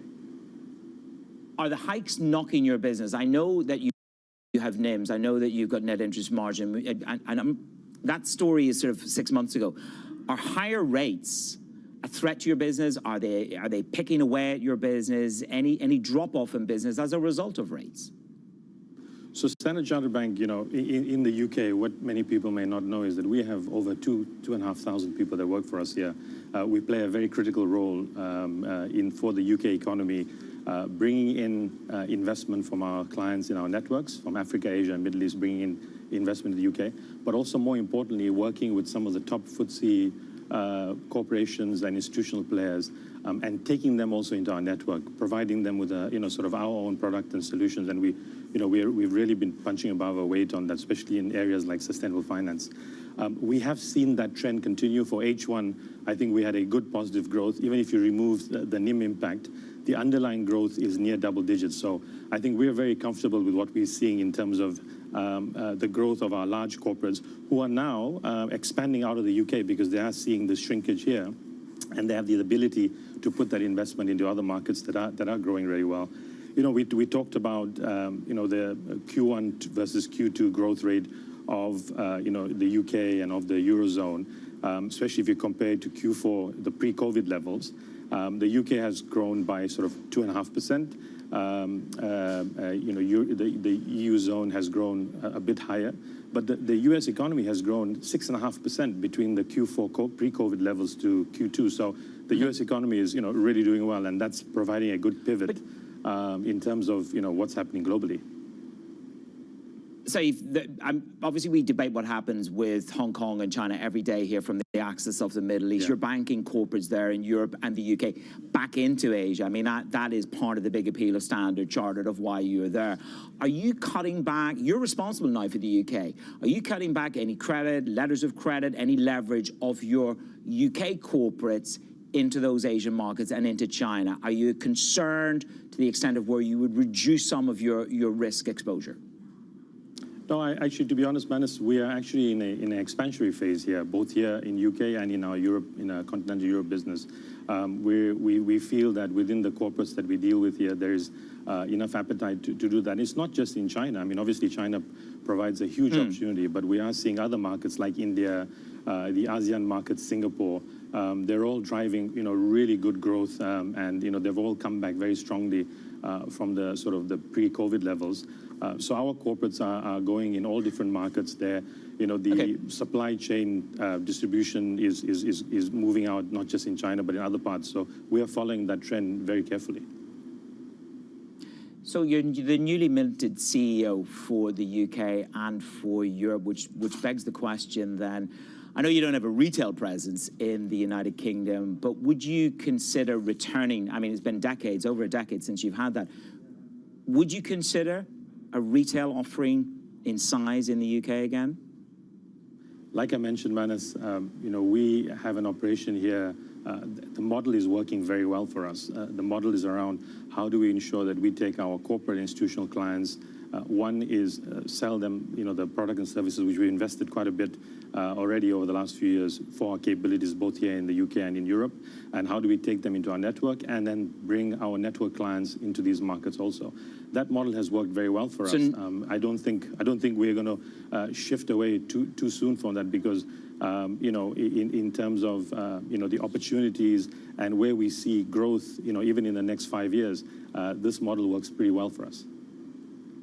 Let's just square it away. You've got a virtual bank in Hong Kong and Singapore. Will you consider a virtual bank in the UK? I think I would say nothing is off the table. We have set up our SC Ventures business, which is part of which is where Mox, the virtual banks sit in. We continue to look at different options and investment opportunities that come through. And if there's something that works, we'll always look at it. I don't think we'll take anything off the table.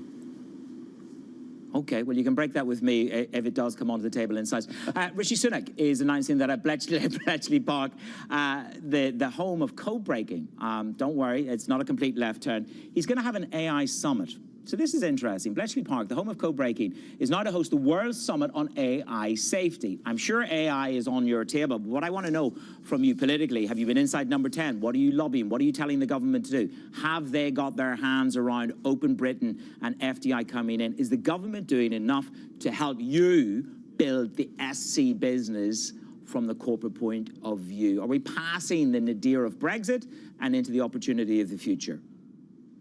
I think so. I think if you see the amount of interactions we are having with, not just with number 10, but with many of the ministers, especially around the trade front, I think that there's a lot of intent to listen. I saw an interesting fact, Manus, that I think it was an Oxford Insights research that was done last year, which measured government readiness for AI adoption. And the UK came in third globally, right? So I think that's a big step, and that's a great platform for Rishi Sunak and the government of the day to build upon. Now, what's going to hold them back is that they have an investment for AI development, which is very key to how that rolls out, for only about £1 billion over the next 5 years. Obviously, that has to increase many folds, especially if you look at the US CHIPS Act and the Europe CHIPS Act. So I think Rishi Sunak and the government have to really focus on it. It is, and it can be a competitive edge and an advantage for the UK. And we are seeing, really good traction on it. It's about how do you sustain it and how do you put policies that enable this industry to grow and really evolve, and as we see, develop very quickly. So we're tracking that. I think so far we see, good messaging, and I think we're seeing good rhetoric come out. So we will continue to work with the government and see how we can help. Briefly, I know Europe is the other part of your portfolio, and I don't want you to walk out of the building and think the only thing I spoke to you about was the UK. How's the demand for credit? Don't worry. How's the demand for credit in Europe? Is there slippage? Is it weakening? How would you best describe it to the market? Oh, I think I would say it's very strong. I think, both the UK and Europe are all playing a very important role, especially around the sustainable finance space. If we look at the opportunities that we have in our networks on renewable financing, on transition financing, we have one number, which it could be anything, but there's one number just in our network of sort of Africa, Asia, Middle East. They need $95 trillion up to 2060 to get to any sort of net zero ambition.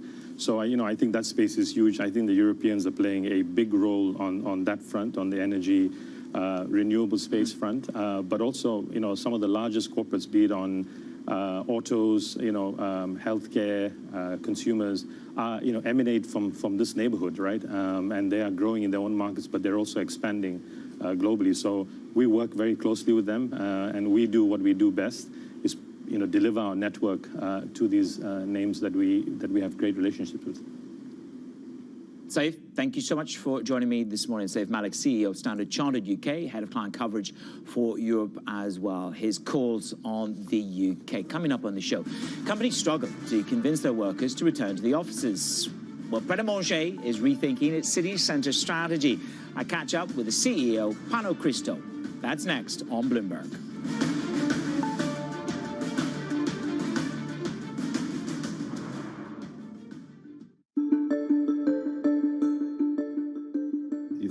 Is as safe as it was when you were in the government? It's not as safe as it was. Crime is clearly rising. I mean, it's not back to the dark old days of, pre-Giuliani in the early 90s.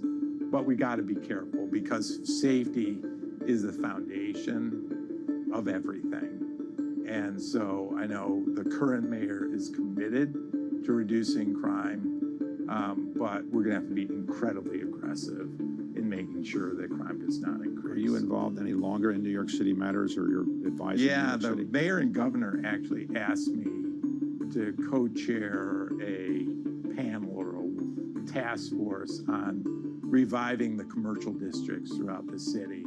So I've been in the middle of that.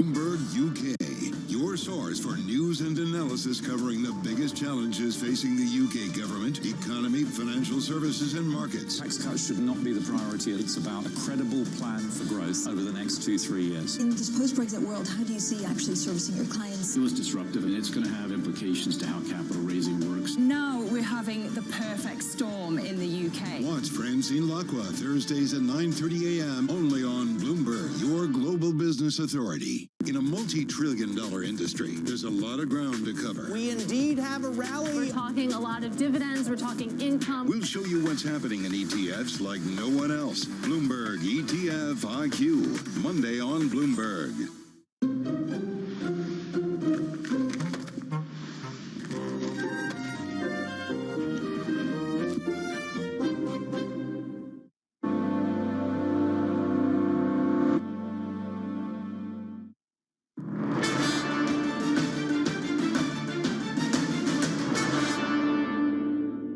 What can sandwiches tell us about the UK's return to the office? More than you might think. Pret-a-manger is one of London's most popular lunchtime destinations.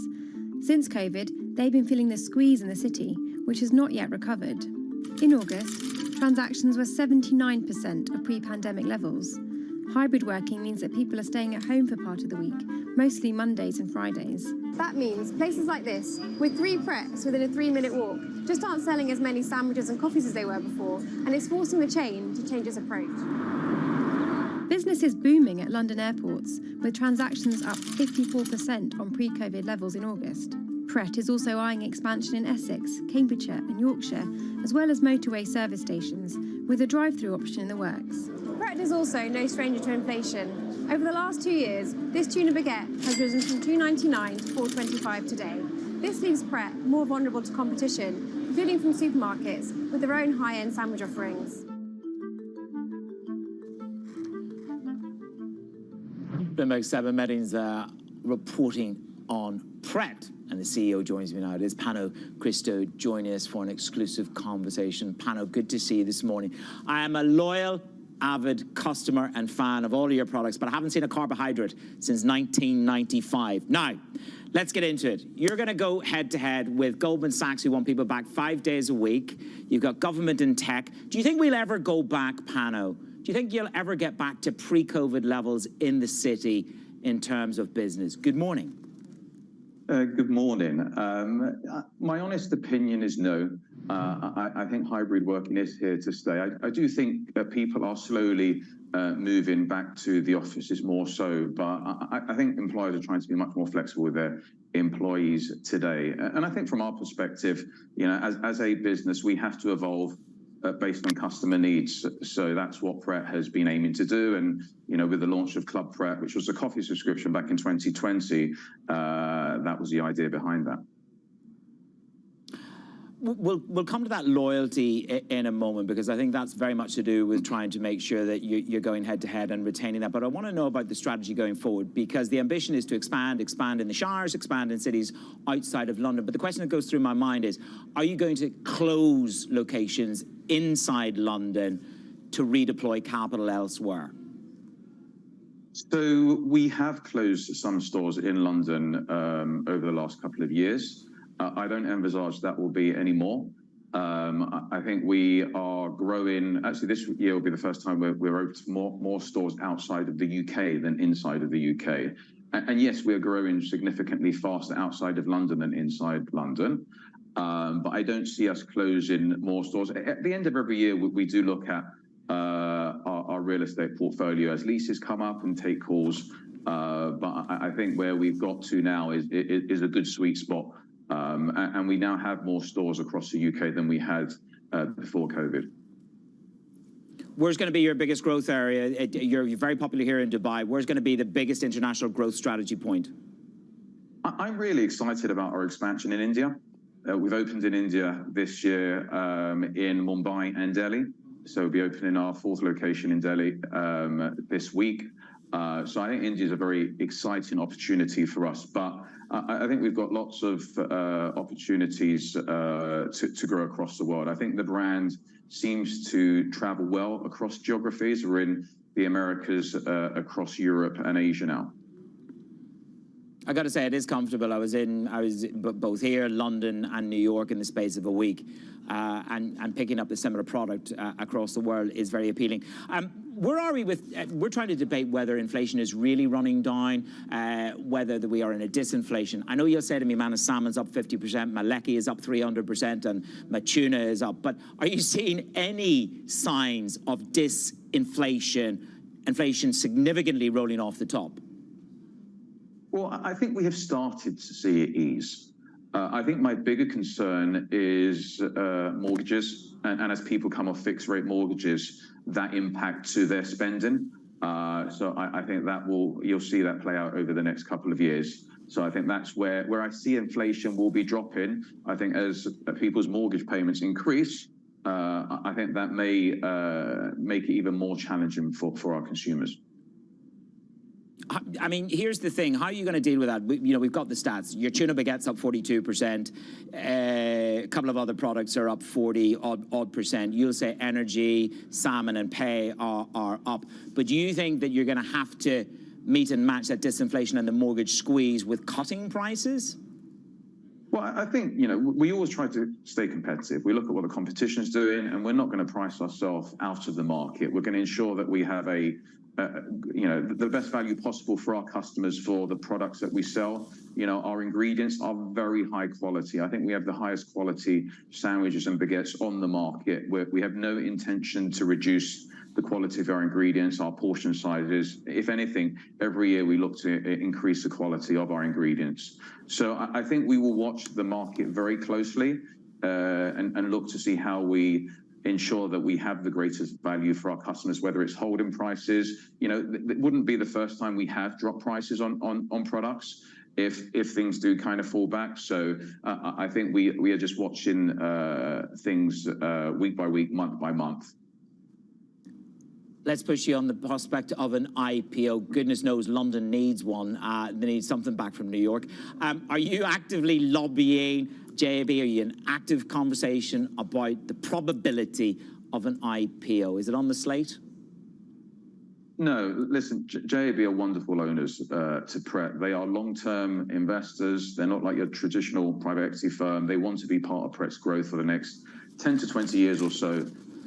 So I think that's given us a real opportunity through COVID and beyond to take some big bets, to really make decisions that may not yield benefits today, but will yield the benefits over future years. So we are, very thankful for the support they've given to us over that time, and we're very much focused as a Pret overall leadership team, myself as Pret CEO, just doing the right thing for our business, for our teams, and for our customers. So that's not something in my thoughts or minds.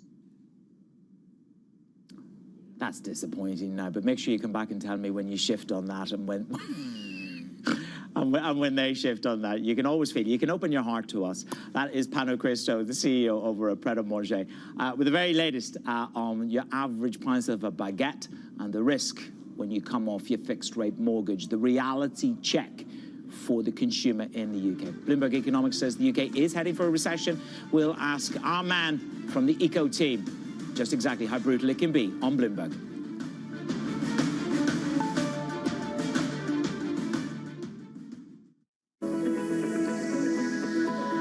Japan's critical role in the global economy is changing as the world recalibrates. After decades of stagnation, Japan's leaders are forging a more innovative and sustainable path forward to revitalize the nation. Corporate giants, policymakers, and pioneers tell us how they're doing just that. Every week on Japan Ahead, right here on Bloomberg Television. Welcome to the world of decentralized finance. You can see the massive gains for the OG crypto coin. The breakout we have all perhaps long awaited finally realized. We'll see if it sticks. Bloomberg's covering all things crypto, the people, There's no question this industry is composed of some bad actors and some good actors. the transactions, Volumes have surpassed $24 billion per day. and the technology. Stop talking about the technology, start demonstrating the utility. Bloomberg Crypto, Tuesdays. Welcome back to Bloomberg Daybreak Europe. Good morning, good morning. This is Bloomberg Surveillance. Welcome to Bloomberg Markets, trying to open. This is Bloomberg Technology. Welcome to Balance of Power. This is Bloomberg. Our studios in New York and San Francisco. Our expert hosts have the data and analysis about the companies you know and the startups to watch. Plus, the interviews you don't want to miss. Watch Caroline Hyde and Ed Ludlow on Bloomberg Technology, the only daily business show dedicated to tech, right in the middle of the trading action. 12 p.m. on the East Coast, 9 a.m. in the West. Only on Bloomberg Television, your global business authority. Business Week Radio, live weekday afternoons at 3 p.m. Eastern. We got a little bit of talking. Come on, aren't you guys ready? Harnessing the power of Bloomberg Business Week, Carol Masser and Tim Stanovic bring you the latest news from the worlds of business, technology, politics, and more. How does the Fed play into this and what the Fed does potentially? This is so exhausting and this is so all-encompassing. Listen on Bloomberg Radio and streaming on YouTube and Bloomberg Originals.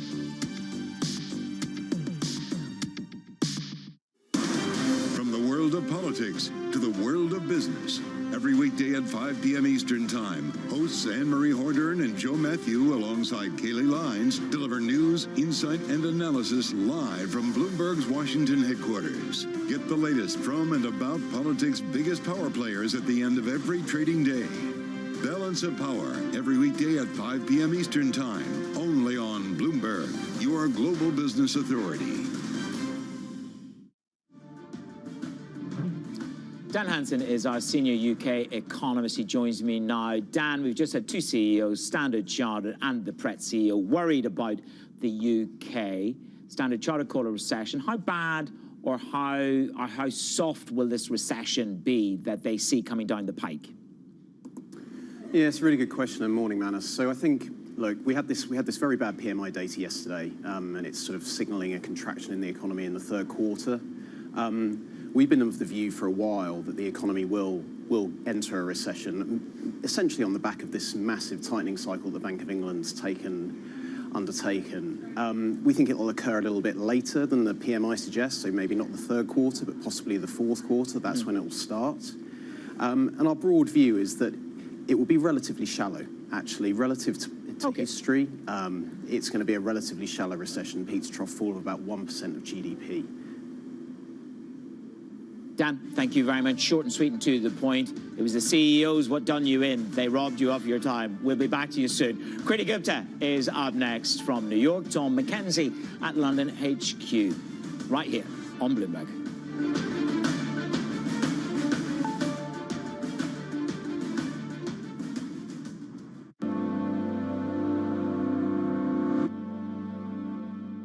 Venture capital.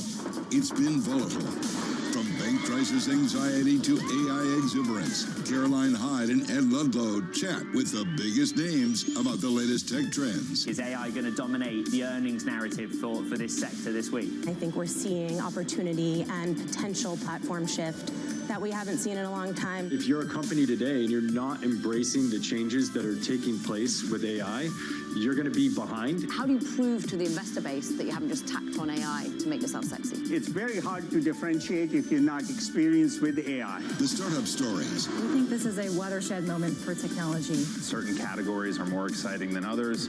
Right now, obviously, generative AI is a category that is very exciting to startup founders, customers, and venture capitalists as well. So what we are seeing is a new area of opportunities for new founders to come and change the industries that matter. And the real talk on realistic valuations. Some of the best opportunities are sitting right in front of us. How do you discern which ones are good on the marketplace right now? I think founders have woken up to the reality that taking on more money at higher terms doesn't necessarily play to their benefit in the long run. How do you actually invest?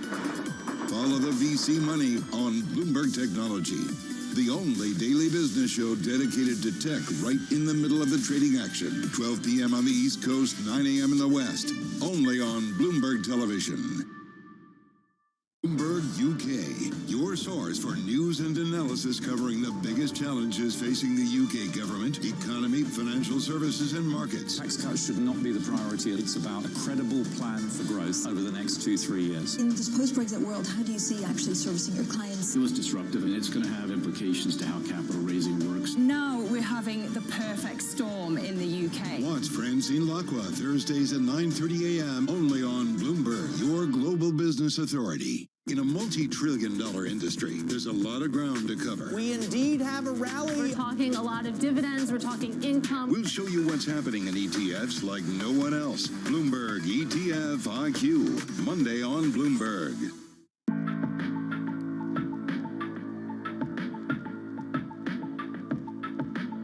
This is Bloomberg. Young adults are facing some tough challenges. Higher living and education costs and wages that aren't keeping up with inflation are making it harder for them to support themselves. And they're relying more on the bank of mom and dad. A new Bankrate report shows nearly 70% of parents with kids 18 and older are putting their own finances in danger to help them. About half are dipping into their emergency savings or delaying paying off debt, while 43% drain their retirement funds. So where do you draw the line? There seems to be a generational gap, as older parents can't understand why being self-sufficient now is a lot harder than it was for them. Gen Z seems to think on average that 22 is a benchmark for covering the expenses, while baby boomers say their adult children should pay their own way closer to age 20. Either way, it's a family decision. Bankrate suggests having a conversation with your kids and setting a specific dollar amount or time frame for footing the bill.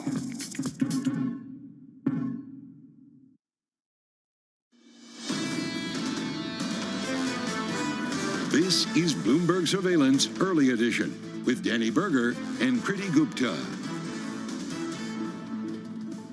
It is 10 a.m. in London, 5 a.m. in New York, 5 p.m. in Hong Kong. Our top stories today. NVIDIA soars, the chipmaker at the heart of the AI frenzy, gives a bullish revenue outlook but warns that any stricter rules on exports to China will hurt U.S. companies in the long term. Yevgeny Prigozhin, the man who led a mutiny posing the biggest threat to President Vladimir Putin's almost quarter-century rule, is presumed dead in a fatal plane crash. We get reaction from Belarus's opposition leader. And in a debate last night, Republican presidential candidates were largely unified in their criticism of President Joe Biden's economic record, but sparred over foreign policy, the border, and abortion rights. Welcome to Bloomberg Surveillance Early Edition. I'm Tom McKenzie, stepping in for Danny Berger in London, with Kriti Gupta, of course, for us in New York. And Kriti, the dynamo around AI continues for these markets. And powering a lot of the markets, not just here in the States, but around the world. You are seeing a major move into really all the tech names. I would argue a fairly broad rally as well. Just take a look at what the S&P 500 is doing right now. In terms of futures action, higher by 0.6%, 44.74 for those contracts for our radio audience. But the real outperformance, like I said, is in that tech space. You can see it in two ways. Stateside, the NASDAQ 100 futures outperforming by a massive margin, 1.2%. Tom, we were talking about this yesterday, just how much kind of impact do you see in terms of front-running this move versus piling in after NVIDIA reports the results. It looks like it's the latter. Hang Seng Index as well overnight, getting a big boost from that investment as well, higher by 2%, really kind of giving a little bit of a boost to a market that has seen an exodus of floods. And of course, a quick check on the 10-year yield, kind of unchanged right now, but 4.18 on that. It feels like the shift and the focus is going to kind of turn to Jackson Hole now that NVIDIA is in the rearview mirror, and that, of course, is going to put a spotlight on the bond market. But let's get a quick check on those NVIDIA shares, because, again, it is the market story of the morning. Green on the screen, higher, Tom, by 8% in morning trade. Really, really fascinating, that $25 billion buyback, and no concerns, at least at this point, around being able to meet and match that demand. You talked about the bond markets, and rightly so, Kriti. There's a bit more action, it has to be said, in Europe and in the UK, where money continues to move into gilts as markets continue to price in maybe a slightly less hawkish BOE. Yields coming in on the 10-year here, the gilt currently at 4.4 on the UK 10-year. And we bring back to the technology story as well, because of course the tide that lifts all boats, at least when it comes to NVIDIA, and at least for today, because the tech sector in Europe is getting a boost as well. The likes of ASML, that Dutch-listed company that makes the lithography machines that go into the foundries of TSMC and Samsung that churn out these chips, that company's getting a lift, as is STMicro over in France, Infineon in Germany as well. The index currently gaining 1% when it comes to semiconductors and tech here in Europe. Broadly across the benchmark, still gaining gains of about 0.5%. The optimism had come off a little bit. You saw stronger highs at the start of the session, but we are still on track, Kriti, here in Europe for a fourth straight day of gains. Well, a lot to digest in the market space, but also, I have to say, in the geopolitical space as well. Of course, we talked about the debates and the headlines there, but there's a lot going on the other side of the Atlantic. The man who launched a failed mutiny against Vladimir Putin, Evgeny Prigozhin, is presumed dead. Russia's aviation authorities say he was in a plane crash northwest of Moscow that killed all 10 aboard. Now, a warning, the video we're about to show you is quite graphic. This is unverified video coming from Russian media outlet TASS. Prigozhin led an aborted mutiny in June against Putin, his biggest threat to an almost quarter-century rule in that nation. No cause has been given for the crash at the moment. Bloomberg's European correspondent Maria Tadeo is all over that story. She joins us now for the latest. Maria, some really interesting developments here. Put us into context. What are you hearing from your sources?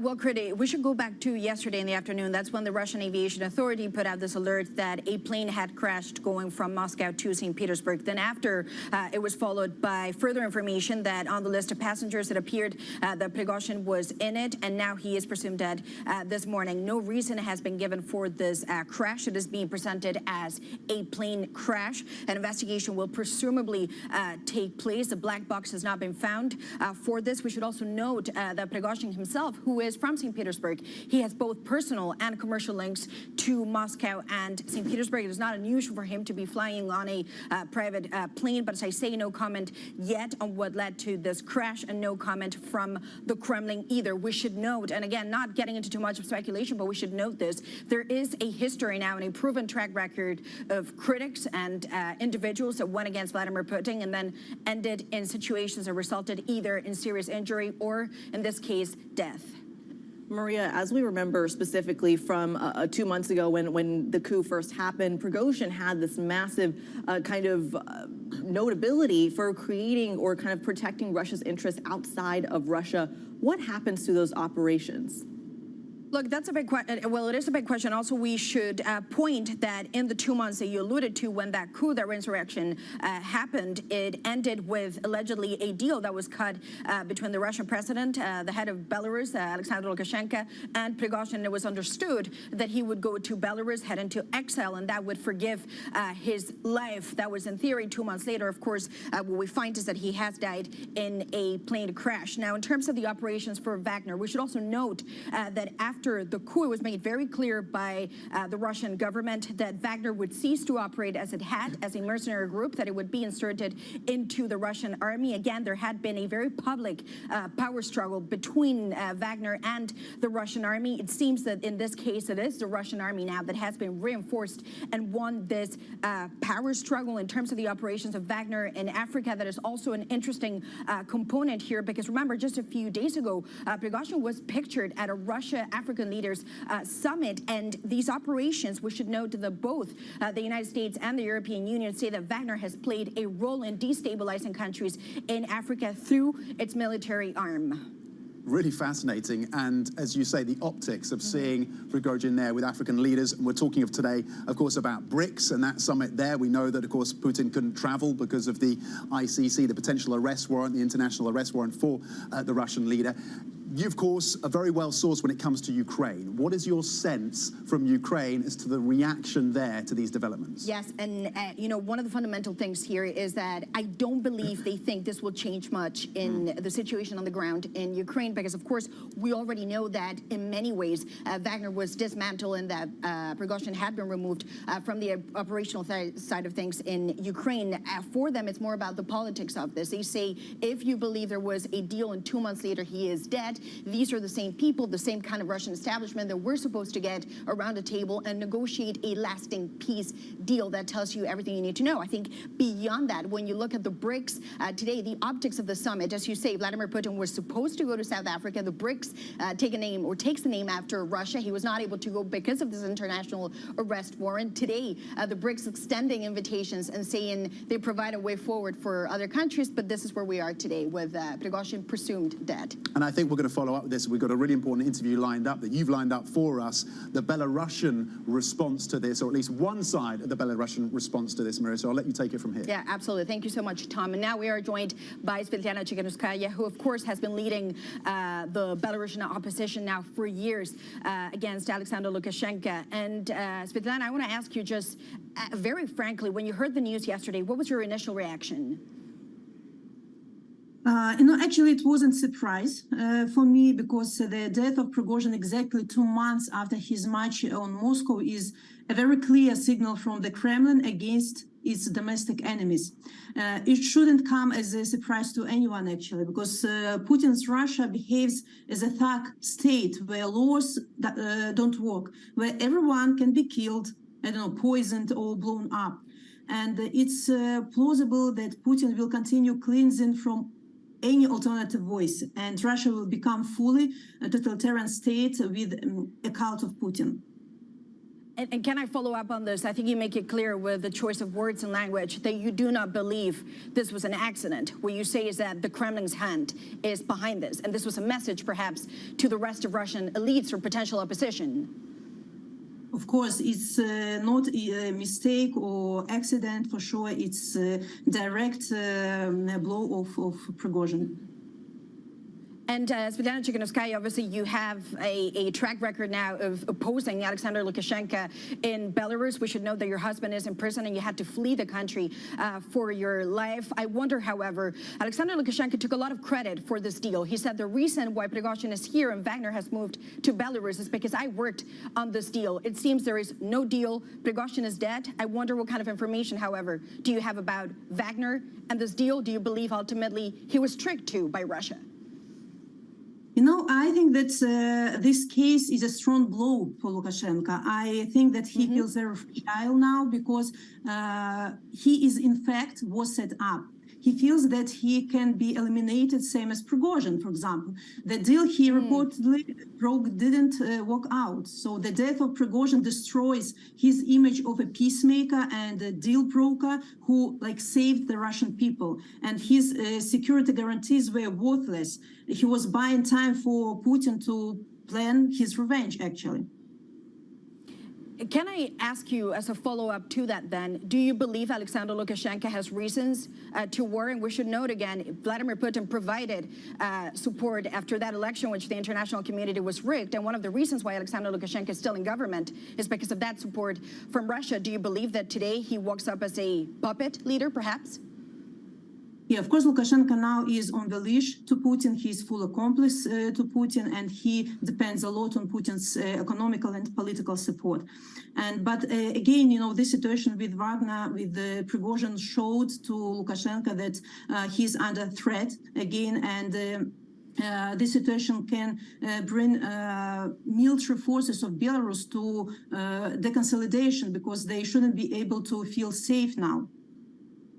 And do you have any information? I know that you have said that you were worried about the implications of Wagner being in Belarus. We also heard from a number of Baltic leaders saying that they worried about that deployment in Belarus. What is the aftermath of this? If you believe that now the head of this group has been essentially assassinated, to quote you, by revenge from the Kremlin, are you worried about what Wagner may or may not do in your country?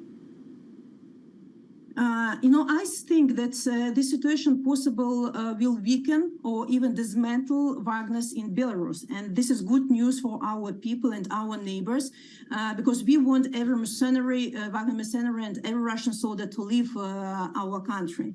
And because Lukashenko's role as a deal broker and peacemaker compromised. But again, Wagner groups can be used to provoke some incidents on the borders, just to provoke our neighbors. But I think this situation will dismantle Wagner's strength in our country. And some of Ukrainian commentators, and I say this because obviously you have expressed very clear support for Ukraine in this war, what they say is that it also shows or would show that the Kremlin does not have a word. The deals they signed, they do not carry any worth, and that again, this would show that any compromise at this point would be ill-fated. Is that something that you share, not just when it comes to Ukraine, but potentially your own country, that cutting deals potentially with the Kremlin, well, it has no value? As I said before, you know, any deals with Putin or Lukashenko can be trustworthy. You know, it should be a lesson for everyone who thinks that Putin and Lukashenko can be trusted. You know, you can't make any deals with them. Time and again, they have violated agreements. They will wait for the right time when it is convenient for them, and then will break any agreement. And as you say, you weren't surprised, but I wonder, in this power struggle that we've seen sometimes play out between Belarus and Russia, where do you believe this leaves your country? Is there a message to the elites of your country, just as there is a message perhaps to the elites of Russia, that there are lines that should not be crossed when it comes to Vladimir Putin? Yeah, it was a message for Russian elites and Belarusian elites as well, that they can be the next. You know, that Putin will violate any laws, any agreements, just to punish like everybody who cross his way. And just as a final question, when it comes to the opposition that we've seen in your country, when it comes to Ukraine and Russia, do you believe that ultimately this is a message that the struggle should continue? Or actually, do you predict that perhaps there could be fear as you see that no one is safe? If you're in Belarus at this point, do you worry that perhaps it's also a message to the people that would be detrimental to your cause? Now, I can speak on behalf of Belarusian people. This case for sure will not stop Belarusian people from fighting against a dictator in our country and Russian influence in Belarus. Because actually now Belarusians are facing dual crisis. On the one hand, the dictatorship of Lukashenko, on the other hand, loss of sovereignty to Russia. So Wagner may be weakened now, but Russian nuclear weapons and troops remain, and Lukashenko has proved that he can't make any deals. He's on Putin's leash, and he's only able to act freely when it comes to repressions and state terror in Belarus, which is in Putin's interest. And everything that happens in Belarus affects our neighbors. The only way to regional security is to free our people from Putin and Lukashenko, and of course, Belarusian people are not giving up in our fight. Well, Svetlana Tsikhanouskaya, thank you so much for joining us on Bloomberg. And look, Tom, she makes it very clear. She doesn't see a coincidence here, but a pattern. The opposition leader of Belarus being very clear, saying this is, in her view, an assassination. We don't have that proof yet, but she was clear in that answer. And you point to the fact that this raises questions about any deal-making between Ukraine and Russia. I was always very skeptical about the idea that Putin was a weakened leader on the back of this attempted coup by Wagner and Prigozhin.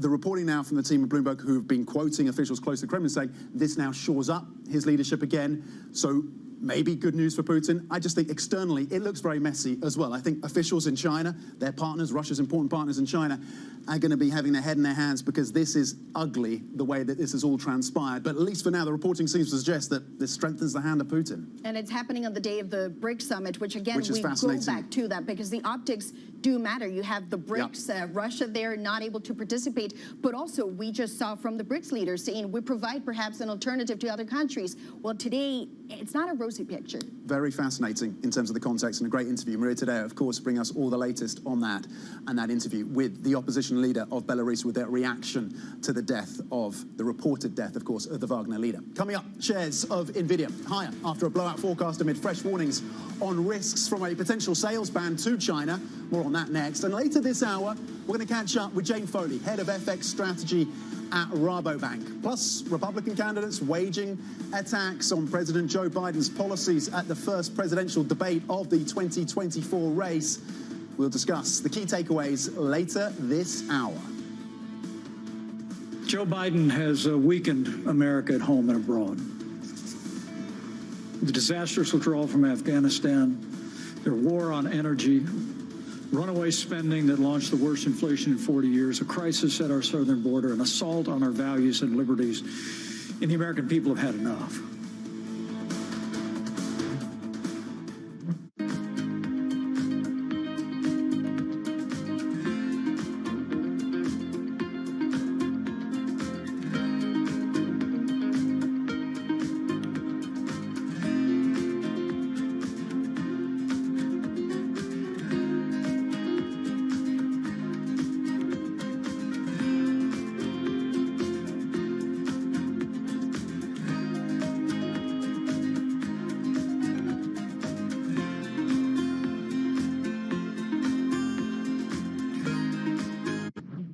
for the first, call it 18 years at Chipotle, this was you come into Chipotle along the line, you interact with the crew, and you customize your meal. We've got this separate make line, and it's digitized, and so the orders come in, and they're really kind of staged so that if you say at noon, I want to come in at 1 o'clock, we hold that order, and we will send it to the crew like maybe 10 to 1, Right. so it's ready right when you pull up your car. How do you manage these kind of two different staffing needs, right? Yes. And making sure you have the right amount of people Yes. at the right time. We spend a lot of time projecting sales. A lot of it is, it's part art, part science. We're trying to bring more science and more AI into it. Because if you get the right sales projection, then you know exactly what your staffing needs to be. So if you get the sales right, you can get the entire restaurant staffed perfectly. With just a couple people, our average restaurant now does about over $1 million per restaurant in digital sales. From the world of politics to the world of business, every weekday at 5 p.m. Eastern Time, hosts Anne-Marie Hordern and Joe Matthew alongside Kaylee Lines deliver news, insight, and analysis live from Bloomberg's Washington headquarters. Get the latest from and about politics' biggest power players at the end of every trading day. Balance of Power, every weekday at 5 p.m. Eastern Time, only on Bloomberg, your global business authority.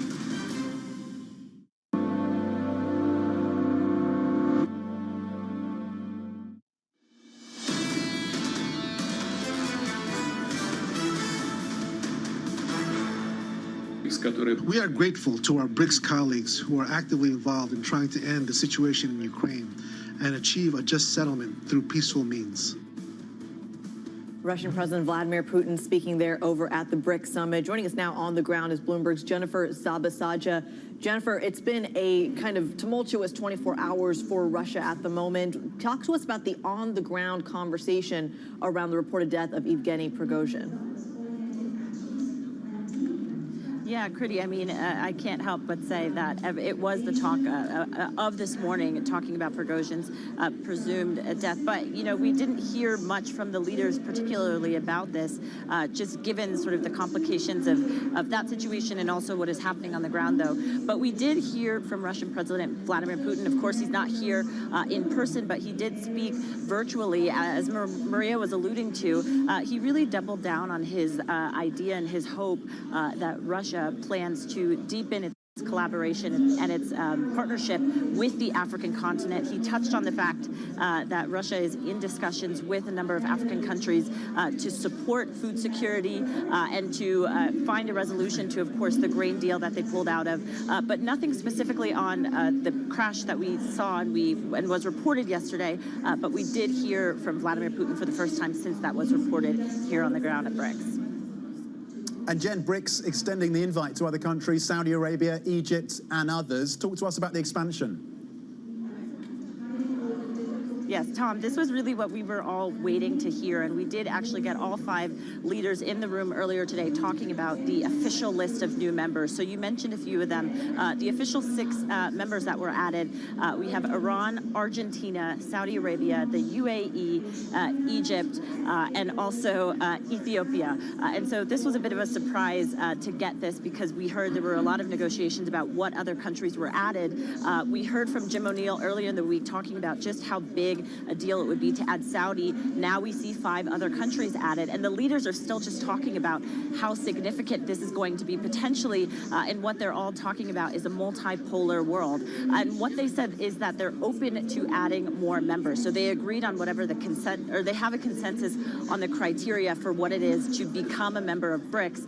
At this point in time, though, these 6 countries will become new members as of January of 2024, more potentially to come, and a lot more announcements potentially from this BRICS summit. But this was the big news of the day here on the ground. Something we are certainly watching closely. Bloomberg Jennifer Sabasaja reporting live from South Africa on that crucial BRICS summit. We thank you as always. From South Africa, we go back to Asia. Shares of Chinese seafood companies are jumping after the customs authority said the nation will suspend imports of aquatic products from Japan. This comes in response to Japan's plan to start releasing treated wastewater from the Fukushima nuclear plant into the Pacific Ocean starting today. Joining us now on the phone, Bloomberg's Stephen Stupczynski joining the program here. Stephen, you've been all over this story. You've already seen reports of hoarding when it comes to seafood and things like salt. Talk to us about the market read-through here, the commodities read-through of this very controversial move by Japan. You know, I think that this is, you have to look at it in the lens of geopolitics, because China, for the longest time, has been banging the drum saying, please don't do this. We don't want this to happen. And now that Japan started today, the release, you're seeing that reaction. The reaction is probably a surprise maybe to the government, at least a surprise to some analysts that we spoke with, that China was going to stop imports of Japanese seafood. Now, China is the biggest market for Japan for seafood. They make up about $500 million of trade last year. And because of that, you're going to see, local seafood firms in China do better because their sales are going to obviously rise. You're likely going to see similar things with other seafood companies and stocks in other parts of the world. At the same time, there are threats that maybe this will disrupt other parts of trade. With seafood now, what's next? Could it be rare earths? Could it be other sorts of refined products from Japan? That's going to be on the thoughts of everyone going forward. But I think that this issue has become larger than just simply a water safety thing. Has become a supply chain and a trade problem, and it's something that the Japanese government is likely going to try to figure out a way to solve before it further spirals out of control. Yeah, well, you have to wonder how they're going to solve that. But the Bloomberg reporting is suggesting they have to kind of leak this water into the oceans for about 30 years. So does China keep these measures in place for that long, I guess, is a question. What's next to look at in this kind of evolving story then, Stephen? Well, yeah, absolutely. I mean, the Fukushima disaster is going to require decades to kind of solve. But I think one thing to look at is whether the government levels, are they going to continue talks, and whether policymakers will keep going to the country. Okay, Stephen Stupczynski, thank you very much indeed for the latest on that story. Meanwhile, on technology, of course, this is the big one. It has been all week. The excitement has built over this. NVIDIA coming out with stronger than expected sales forecast on robust AI demand, setting up its shares on track to hit a fresh record high. Look at the gains there, pre-market 8%. Let's bring in Bloomberg's Alex Webb. Alex, your first take then on these earnings and what it means for AI demand. The demand is absolutely there. The numbers, both the quarter that just happened and the outlook for the upcoming quarter, were significant beats. They had said they expected to do 11 billion revenue in the most recent quarter. That was 50% above analyst expectations when they made that forecast. In fact, they beat that by even more. They were in excess of 13 billion. In the upcoming quarter, the analysts were looking for 12.5 billion for the outlook. It's going to be 16 billion, almost 30% higher than expectations. But crucially, the CEO Jensen Huang said they have the supply. They will have the supply heading into next year. There was concern that, even if there's lots of demand, are they going to be able to meet that with the capacity that the likes of TSMC and Samsung have? And he worked very hard to assuage those because they rely on TSMC, they rely on Samsung to get that, to actually manufacture them. Right, exactly. And the buyback as well, 25 billion, just briefly. Yeah, I mean, look, it's something that they can readily afford to do now. They are highly cash generative. 25 billion, though, in the scope of a now $1.2, $1.3 trillion company is, is sort of a rounding error right now. But it is something that tech investors increasingly look for. Brilliant. Alex, thank you very much indeed. Alex Webb, of course, Bloomberg Quick Take on those numbers out of NVIDIA. Let's check in pre-market then on NVIDIA stock. Last time we had it up, the board up, is up more than 7%. It's giving a broader lift to the tech sector in Europe and Asia as well. And you expect the same thing to play out stateside. 8% gain there. Coming up, we're going to speak to Jane Foley, Head of FX Strategy at Rabobank. Her views on the pound, on the yuan, and, of course, on the greenback. Stay with us. This is Bloomberg.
venture capital. It's been volatile.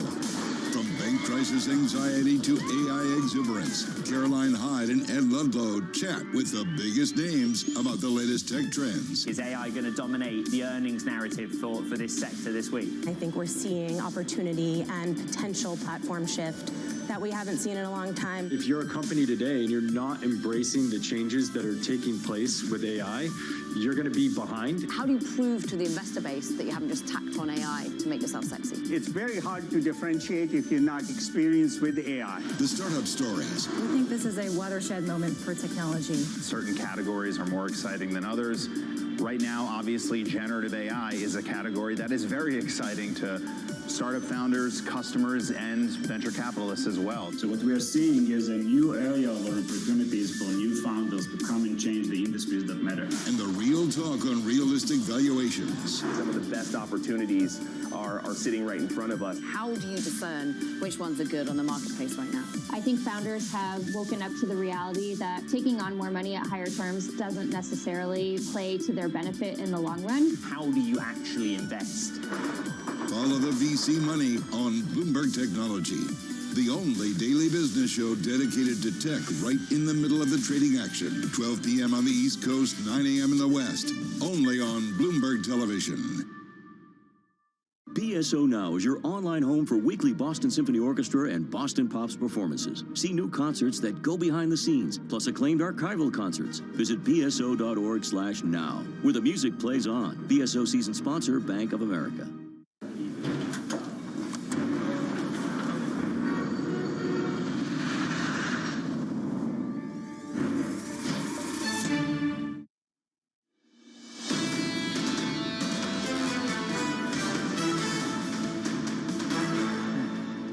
This is Bloomberg Surveillance, the early edition. Here's what you need to know. NVIDIA soaring, the chip maker at the heart of the AI frenzy, giving a bullish revenue outlook, comes against stricter rules on exports to China that could hurt American companies in the long term. Evgeny Prigozhin, the man who led a mutiny posing the biggest threat to President Vladimir Putin's almost quarter-century rule, is presumed dead. Russian aviation authorities say he was in a plane crash yesterday that killed all 10 aboard. And in a debate last night, Republican presidential candidates were largely united in their criticism of President Joe Biden's economic record, but sparred over things like foreign policy, the border, and, of course, abortion rights.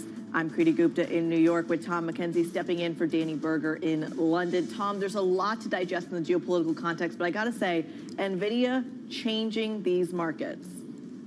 It really is, and the lift for NVIDIA is still here for European stocks. Even as the benchmark pairs some of the earlier gains of the session, we are still on track, at least at this point, for a fourth straight day of gains for European stocks, and NVIDIA is certainly a big reason for that. Tech, one of the leading sectors so far, along with real estate, as yields continue to come in. Talking of yields, we have a move into, particularly pronounced in UK gilts, as markets continue to reassess just how far the BOE will need to go. The data out of the UK has been softer, so maybe the BOE won't be as aggressive as someone expected, and yields are coming in on UK debt. The gas story is really interesting as well. For a second straight day, you're doing double-digit downside for prices around natural gas futures in Europe. That after reports that maybe that strike action out of Australia affecting LNG is not going to come to pass. So a bit of relief in the gas markets, pressure on prices, good news when it comes to inflation. And when it comes to the tech story, just reflecting again on the sector here in Europe, getting a lift as well, up about 0.8%. It's not as direct, it's not as clear, the linkages between NVIDIA as it is between some of their Asian counterparts, but we do have ASML listed here, Infineon and ST Micro. They're getting a bit of lift on this optimism around AI. Across the benchmark here in Europe, gains of 0.3%. Kriti.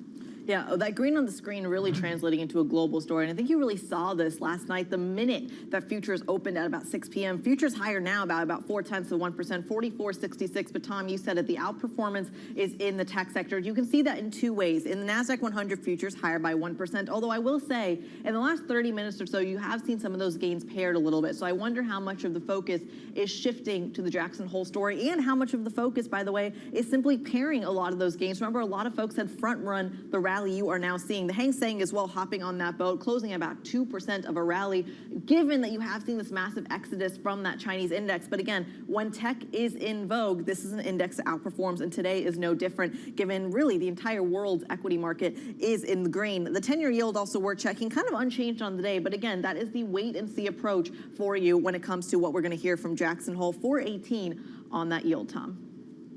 418 on the 10-year, the wait-and-see approach, absolutely ahead of Jay Powell, of course. Talking of which, let's bring in for the FX view, Jane Foley, Head of FX Strategy at Rabobank, joining us here in the studio. Jane, thanks for joining us. Good morning. Let's start with the greenback then. How much is priced in ahead of this speech by Jay Powell? Well, we have seen quite a lot of movement in the last couple of weeks, but, you know, I'm worried that we've got further to go. And the reason for that is that when I look at positioning, for instance, in the euro or positioning in sterling, I can't understand why the market is still so long. And I think the market's going through this rethink, really. It's only quite recently that the market's decided to believe the Fed and to believe the fact that there won't be an interest rate cut from the US by the end of the year. And that we've seen that coming through into the US dollar. But I suspect that there's further to go, because I think the market's going to be looking at the European data, the UK data, such as those PMIs that we saw this week, and think, why am I so long euro? Why am I so long sterling?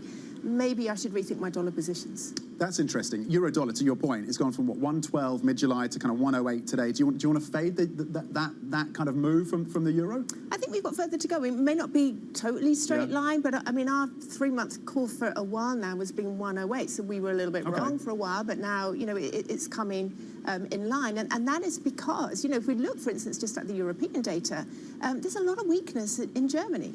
If we look at the exports in Germany, indeed, if we look through, you know, house building in Germany, if we look through construction sector, and if we look at what the Bundesbank is saying, that no growth again in the third quarter of the year. If we look at those PMIs, it really fits that story.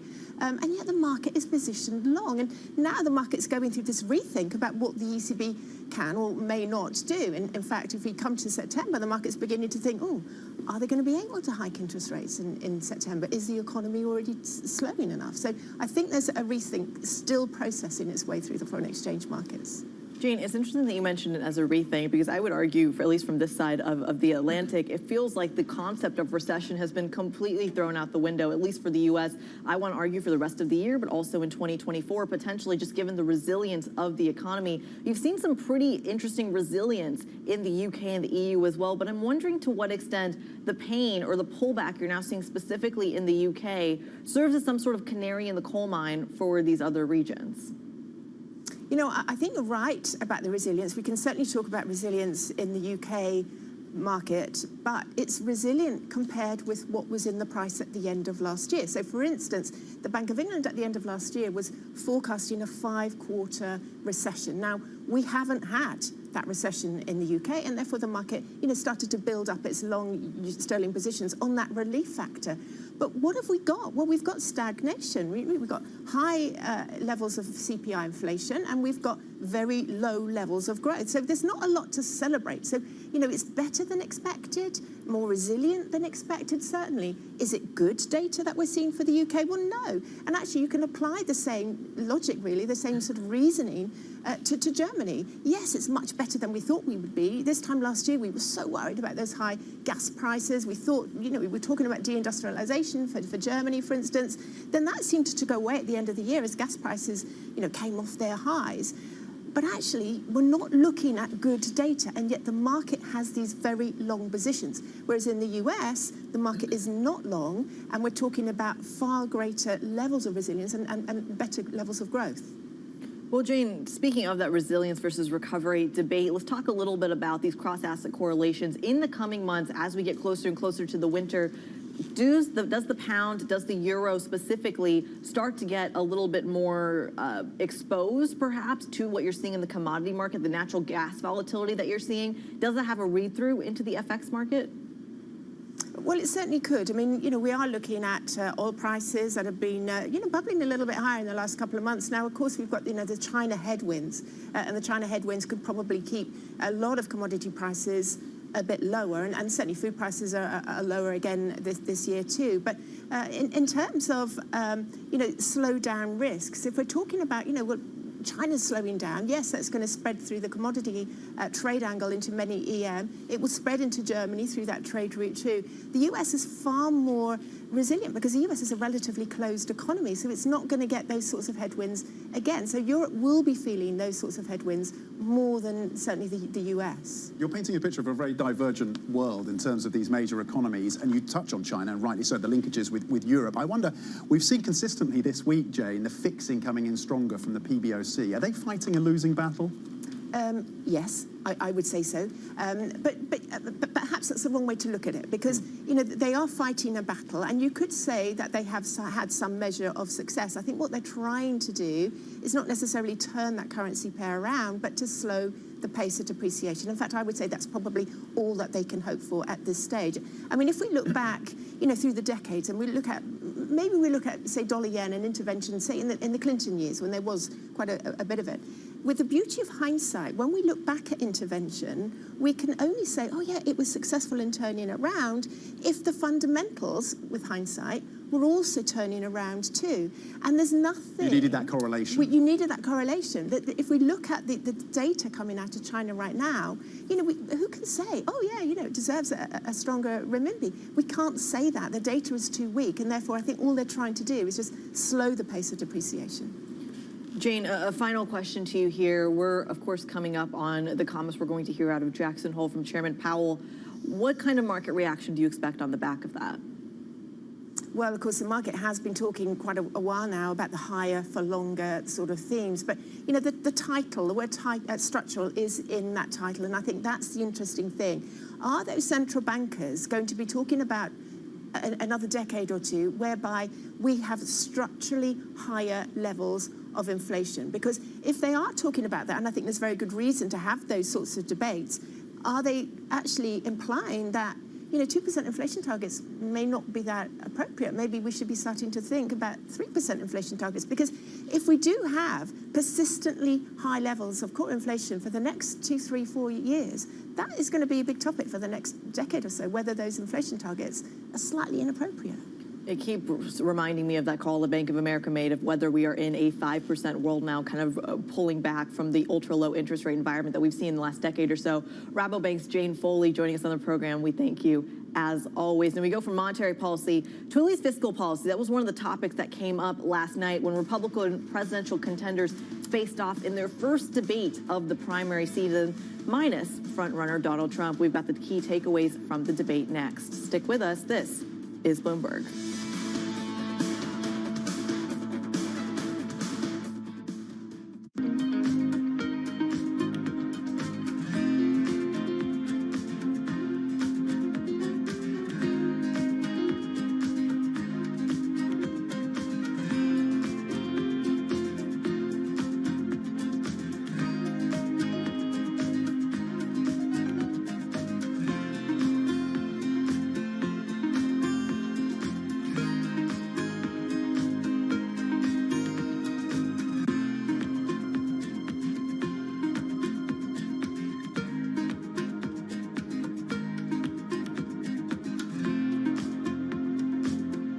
Sports and money.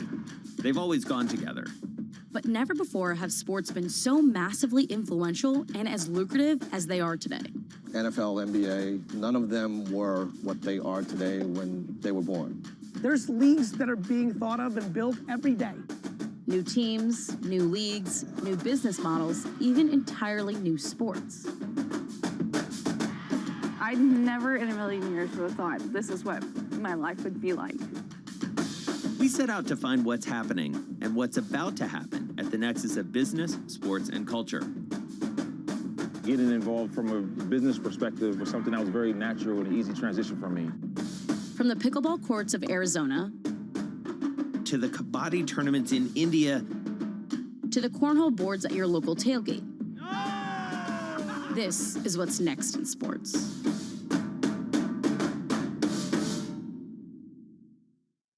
Business Week Radio. Live weekday afternoons at 3 p.m. Eastern. We got a little bit of talking. Come on, are you guys ready? Harnessing the power of Bloomberg Business Week, Carol Masser and Tim Stanovic bring you the latest news from the worlds of business, technology, politics, and more. How does the Fed play into this and what the Fed does potentially? This is so exhausting and this is so all-encompassing. Listen on Bloomberg Radio and streaming on YouTube and Bloomberg Originals. Is Bloomberg.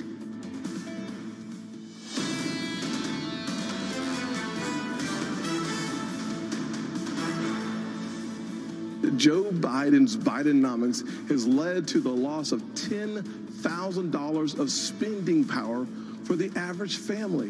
When you see 16% inflation, your gas is up 40%, your food is up 20%, your electricity is up 20%. We can stop that by turning the spigot off in Washington, sending the money back to the states. South Carolina Senator Tim Scott there, one of the many Republican candidates speaking last night at the first Republican presidential debate of the primary season. The candidates largely left an absent Donald Trump untouched at the debate. The 8 contenders instead attacked Joe Biden's economic stewardship. Joining us now, Bloomberg managing editor Derek Wallbank, all over this story. The benefit, I think, of being abroad is you get to see this debate live. Derek, I think going into this debate, the expectation was that Ron DeSantis would kind of be the focal point. That's not exactly how it played out, is it? No, it's not at all how it played out. In fact, Ron DeSantis said what he wanted to, and then largely got left alone. Instead, all of the fire skipped also reasonably skipped Donald Trump and went to a new guy on the scene, Vivek Ramaswamy. Now, Mr. Ramaswamy is new to the political scene. He's, by his own admission, only voted about twice before in presidential elections, and he's comes out of the business world. He has risen in the polls anyway, and that has proved, let's say, vexatious if you are former Vice President Mike Pence, if you are Nikki Haley, if you are Chris Christie, or any of the others who attacked Mr. Ramaswamy's record there. In fact, a super PAC backing Ron DeSantis is out now with a contrast spot that they whipped up during the debate over one of his gaffes, and all of that attention centered there shows, I think, where some of the threat is. Right, Mr. DeSantis's poll results have gone down over the last couple of months. Ramaswamy is on the way up. He's polling sort of tied second, maybe just barely third, depending on how you go. So there was a lot of focus on him. I think he came out actually rather well. He came out saying afterwards he came out better than he thought he was going to. Nikki Haley also had a good night. A lot of people in her line of the polling side will be looking for others to give them a chance. But look, I don't think that this resets the race in any possible way from the absolute largest view of it, which is that you've got Donald Trump, who's running 30, 40 points ahead of absolutely everybody else. And Donald Trump is going to today once again seize the spotlight because he's due in at the Fulton County Jail to be processed through, in that case in Georgia, later today, U.S. time. So, Derek, you think President Trump, former President Trump, can be pretty relaxed at this point? Is there anyone who stood out? You talked about Vivek standing out in terms of a relatively new face. Is there anyone who is becoming closer to that challenge as the campaign around Ron DeSantis seems to be, at least on some measures, coming off the tracks? Yeah, I think Haley is somebody, as I say, the former UN ambassador, a former governor of South Carolina, somebody who got some points in, somebody who is going to get people to take another look, right? If you are sitting there saying, I don't want Donald Trump to be the nominee, let's put yourself in a Republican mega donors position right now, and you're looking for another horse to back. Nikki Haley's somebody who comes with a record. She's somebody who has a little bit of distance from Trump, but also served in his administration. She's somebody who maybe gets another look there. I did hear some chatter around that some people want someone else who wasn't on the stage. That seems like a lot of wishful thinking to me. I think DeSantis has plenty of time, if you're looking at it, though, to turn this around. You're talking about a Florida governor, a guy who won an absolute wipeout in what used to be a swing state, in his last election, somebody with reasonably unimpeachable conservative credentials. He's got a lot of time. He's got a super PAC that's backing him that's got a fair bit of money. So I wouldn't write him off yet. I'm not going to be one of the people taking him to the political morgue right now. It wasn't a standout debate, but he didn't need to do what some other people needed to do. I will say people like Mike Pence, people like Chris Christie, who have had trouble on the Republican flank, probably not getting that other look again from Republican voters. Maybe some things that they said sounded better to consultants than they did to actual voters. Not off yet to the political morgue. I like that one, Derek, for Ron DeSantis. The colour and the context, the analysis from Derek Walbank. Thank you on those Republican nominees and contenders, at least for the nomination. We're going to briefly check in on European markets. Nvidia is still a factor, of course, but fading the gains of the early part of the session here in Europe. You're now only up 0.1%. The drag coming through from basic resources, construction and autos.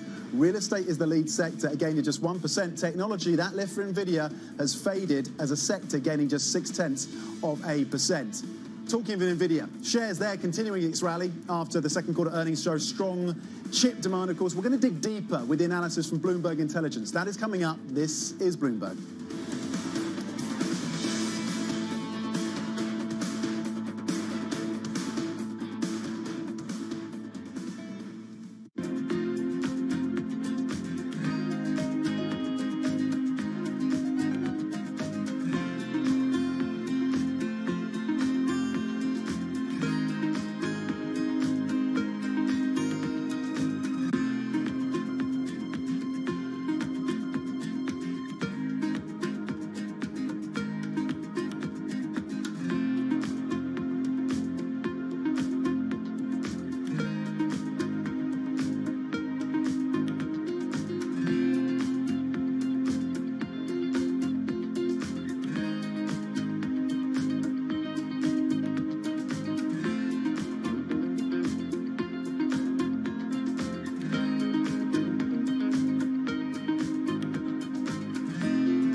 Let's go inside the boardroom. Let's suppose you win a proxy fight and/or you just get invited onto the board.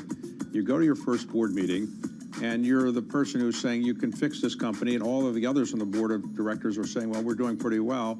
How do you get received when you start saying, here's what I wanted you to do? Well, first of all, we don't bring that to the boardroom. Our time is spent with the CEO, the chairman, the CFO, and share our plans with them outside the boardroom. We try never to solve an issue in a boardroom. Okay, it's always best done the day before, the week before, outside of that room. We wouldn't be there if they really were doing well. So it's really hard for them to straight face and tell us we're doing well. And we present them with the plan. Our studios in New York and San Francisco, our expert hosts have the data and analysis about the companies you know and the startups to watch, plus the interviews you don't want to miss. Watch Caroline Hyde and Ed Ludlow on Bloomberg Technology, the only daily business show dedicated to tech, right in the middle of the trading action. 12 p.m. on the East Coast, 9 a.m. in the West, only on Bloomberg Television, your global business authority.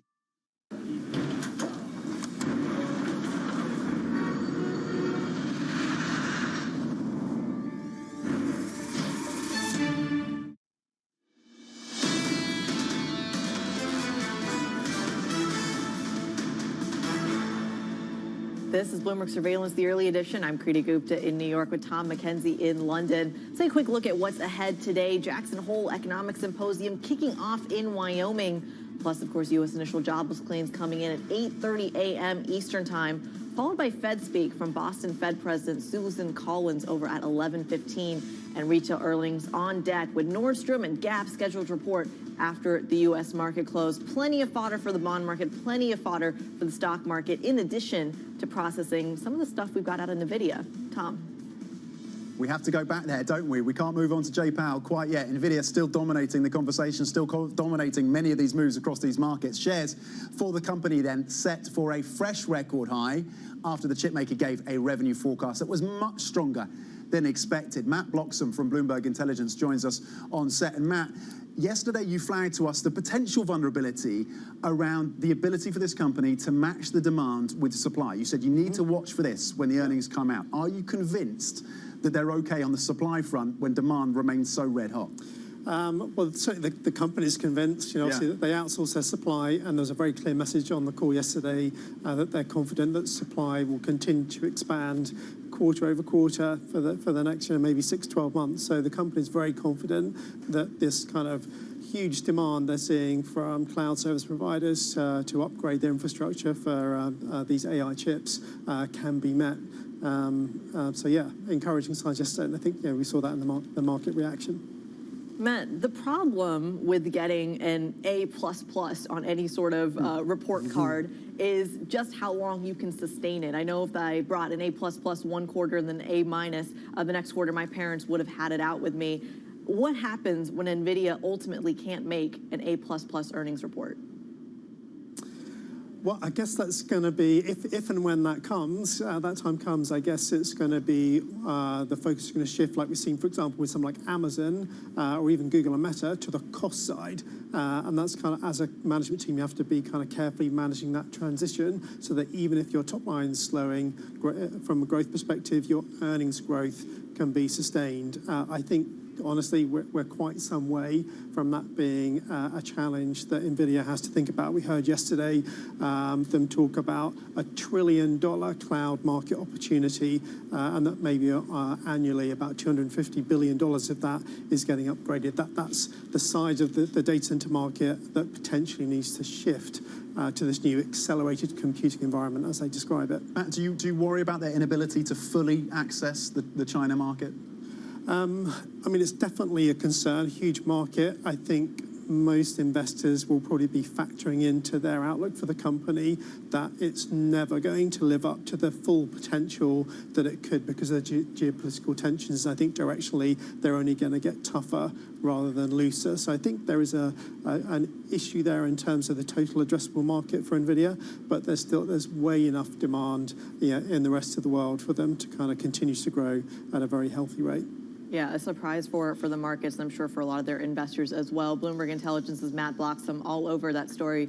Thank you, as always, for joining this morning. And, of course, let's get a quick check on those shares because, again, it is a rip-roaring rally for a lot of the chip sector. NVIDIA shares higher by a pretty significant amount, almost 8% in just the pre-market trade. And that, of course, is having a read-through into its main competitor, Advanced Micro Devices, also higher by 2.5%. Interestingly enough, though, Intel unchanged on the day. So perhaps some nuance there in terms of the read-through. I want to put some other stock moves on your radar, Tom, if I can. Boeing down about 2% this morning. Remember, it's the heavyweight in the Dow and has a pretty substantial weighting in the S&P 500 as well. This comes after the 737 MAX starts to see some issues. They are concerned about a potential hole that affects cabin pressure, and this is, of course, going to affect their entire delivery target. Remember, Boeing has a massive backlog in terms of what they are ordering for a lot of their major clients. U.S. Steel also under pressure. The ticker is just the letter X there for our radio audience. Shares down about 3% this morning. We know there's been a hot, contentious bid for this company, unsolicited, I might add, between Cleveland-Cliffs and then S-Mark. It looks like in the last 24 hours, S-Mark has pulled out of that $7.8 billion offer to Tom, simply because they said, look, the union seems to favor the Cleveland-Cliffs deal, and they want to respect that, given they also work with the union associated. Hey, I want to go back to Boeing. I don't know if you're into home renovation, Critty, but I make damn sure I don't drill a hole in the wrong place when I'm trying to put up shelves at home. How are these guys drilling the wrong holes in pieces for aircraft? Yeah. Madness. Anyway, Critty, thank you very much indeed. There's a lot more coming up, of course, Critty. There absolutely is. That does it for Early Edition. We're going to have live coverage, of course, from the Jackson Hole Summit, plus former St. Louis Fed President Jim Bullard joining Surveillance. Stick with us. This is Bloomberg.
politics. We're not going to be relying upon countries whose values we don't share. To the world of business. It's all about corporate power at the end. Balance of Power, live from Bloomberg's Washington headquarters. We're going to be more excited what's in store for you. How long will it take? How many years? Why don't we take this one day at a time? Good luck. Everybody has a perspective. Every weekday at 5 p.m. Eastern Time. Join hosts Anne-Marie Hordern. It's the one area, really, of bipartisanship. Well, I think we're getting more of it. That's optimistic. And Joe Matthew. The debt ceiling is looming. How close are we going to get to the line before you start to worry? Alongside Kaylee Lines. The door was open for regulators to do more, and that puts the Fed between a rock and a hard place. As they deliver news. This is such an important economic issue. He's no longer trying to run away from That really blew some minds. Insight. We can both invest in law enforcement and also make sure that communities feel safe in their own skin. And analysis. I think your audience will get this more than most. This is not the Republican Party that you know. It allows him to do what he did so successfully in 2020, which is run against crazy. From and about politics' biggest power players. This was the zombie case,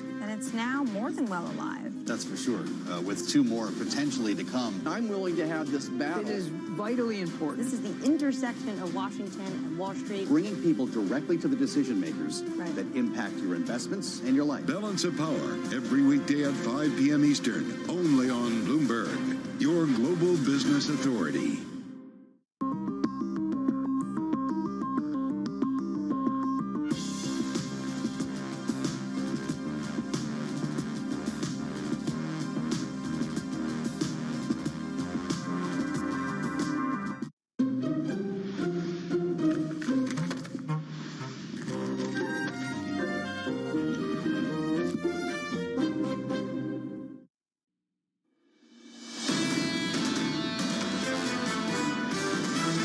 Now, unfortunately, we've seen this deterioration in breadth, and it's sort of across the board. The consumer can spend if it wants. It has a lot of savings, but it's a question of confidence. They're continuing to prioritizing services, they're continuing prioritizing food and drinking places. The consumer will start to face headwinds, in our humble opinion. It's going to be difficult to get to that last mile of inflation decline from 3% to 2%. This is Bloomberg Surveillance with Tom Keene, Jonathan Farrow, and Lisa Abramowitz.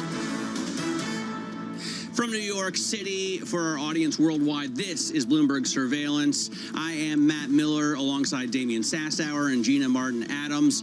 Tom, John, and Lisa are all in Jackson Hole ahead of our special coverage tomorrow. That could be a serious market-moving event. However, we had a big one last night after the bell. NVIDIA came out with earnings and beat already heightened expectations, even after a more than 200% rally this year to date. The stock is moving higher in the pre-market. So a lot of other issues to talk about today, but I think NVIDIA is not only the big market-moving issue of this session, but of this year. What do you think about it, Gina? No, I totally agree. And it's amazing how much NVIDIA continues to beat expectations. There was a lot of nervousness over the summer about this. We started to see flows out of NVIDIA in anticipation of this event, thinking there's no way they can possibly satisfy analyst expectations, and they blew away expectations. They also seem to have so much cash that they're going to give it back to shareholders. So not only are they beating expectations on the top line, they keep sort of substantiating this theory that this is more than just hype. This is real economic activity. This could be generating a new cycle of growth. And they've got so much cash, they're going to give you a little bit of bump on the side as a shareholder. So there's just nothing bad about this report. Yeah, they offered another $25 billion, authorized another $25 billion buyback. And there were some concerns, and still are some concerns about China, right? I mean, the CEO, Jensen Huang, said if we get continued narrowed regulation in terms of what we can sell into China, that's going to be a problem for their revenue going forward. Yeah, but I mean, just taking a step back, it's amazing what a blowout quarter for $1 trillion chip producers can do to market sentiment, right? I mean, it's been an absolutely, Matt, a brutal month for financial markets. I mean, I could talk about the real, I could talk about the Korean won, all these currencies that are down 3 to 4% this month alone. it's been a king dollar story, and I'm just along for the ride. Already got a listener and viewer writing in. For our listeners out there on radio and our viewers on Bloomberg Television, writing, why is NVIDIA buying back $25 billion of the stock when it's already up 250% year to date? Do they have no other use of free cash flow? No, I think this is actually really fair, because it's the first thing that I thought of too is, shouldn't there be some investment? Shouldn't there be some reinvestment? But I think that the reality of the situation is there is a lot of reinvestment. There's just so much growth off of AI, so much unexpected cash. What are they going to do with it otherwise? They can only invest so much. They've got to certainly amp up supply. I'm really looking forward to talking with our BI team on this later on in the hour. But nonetheless, I do think that this is a really good point, and certainly the first thing that came to mind for me as well. Yeah, Thai Semiconductor, can they provide enough equipment so that NVIDIA can keep doing what it's doing? I mean, what a quarter, though. It's just unbelievable. I mean, this company, it's doubled its market value to, $1.2 trillion in just the last 3 months? Well, the supply issue is one that stands out to me as well, because remember, they don't make their own chips, right? They still have to outsource that. And I guess they're getting preferential treatment from TSMC because they seem to have moved $16 billion in the previous quarter. They expect to move more than $16 billion of chips in the next quarter. But yeah, a $25 billion buyback. It's not the only issue affecting markets. We have had a crazy ride in yields, right? We went up to 434 a couple sessions ago, the highest level since, 2007? And then just dropped yesterday as well. How is that affecting the equity markets? No, I think it's been affecting the equity markets for more than a year now. But over the summer, it certainly became a very big issue. Over the last month, very disruptive to broader financial market conditions.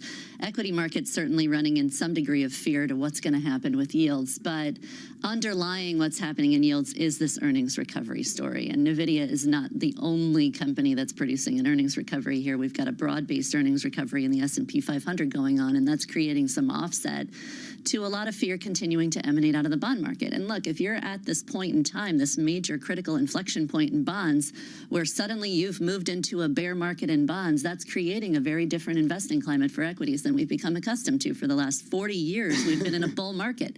So there's just going to be these bouts of volatility, some indigestion around the bond market, and that's another experience that we've had over the last month. Very consistent with the environment we've been in for the last year and a half. Well, I mean, you just have to look back, and you have to look at what triggered the rise in yields initially, and it was supply issues, right? And we've seen supply this week alone out of the U.S., but really it's that Euro PMI data. I mean, that's what drove the kind of retrenchment we've now seen in European and UK yields. And quite frankly, now people are playing for a pause in SEP. So, it's going to be interesting to hear Christine Lagarde, not Jay Powell, out of Jackson Hole, and see how she responds to some of the recent data out of the Eurozone. We also had a couple of deaths yesterday. Reportedly, Yevgeny Prigozhin died in a plane crash, and we're going to talk about that with a number of experts today on international politics. But I think much more sadly, we lost yesterday Laszlo Barini, who was a giant in the markets. He was a big, good friend of Bloomberg as well, but he kind of invented money flow analysis, which is something that, we've been doing for the last 20 years. Right? Yeah, and a legendary market technician, really sort of broke it down to brass tacks of supply and demand. We get all captivated by what's happening with the fundamentals and predicting where the economy's going, but in the reality of things, supply and demand is everything for asset prices. And he continuously sort of brought us back to that reality of, if there's an accelerating demand on a restriction in supply, that's going to have an impact of prices going higher. And this has been one of the key characteristics that's driven the equity market, not only for the last couple of years, but for the last decade and change, that many people tend to ignore as we get captivated by the macro, scared by what's happening in bonds, concerned about inflation dynamics. If you just follow the flows, you can actually do quite well as an investor. He taught us that, and it's just something to keep in the back of your head, back of your mind as you're approaching the markets. Well, we also had some interesting watching last night, did we not? I think there was something on Fox. Oh, good point. Oh, yeah. Yes. Wasn't there a Republican debate, or something along those lines? Yeah? I mean, I'm interested to hear what AMH has to say about that. I'm interested to hear what Libby Cantrell has to say about that. I mean, it's pretty interesting, quite frankly, the fact that Donald Trump wasn't there, but he may have come across as the winner out of last night. I mean, who knows? Yeah, exactly. A Republican debate without Donald Trump, I think, is far less interesting. Nonetheless, I'm sure a lot of people tuned in on Fox News yesterday to watch watch the also-rans, I guess, vie for second place.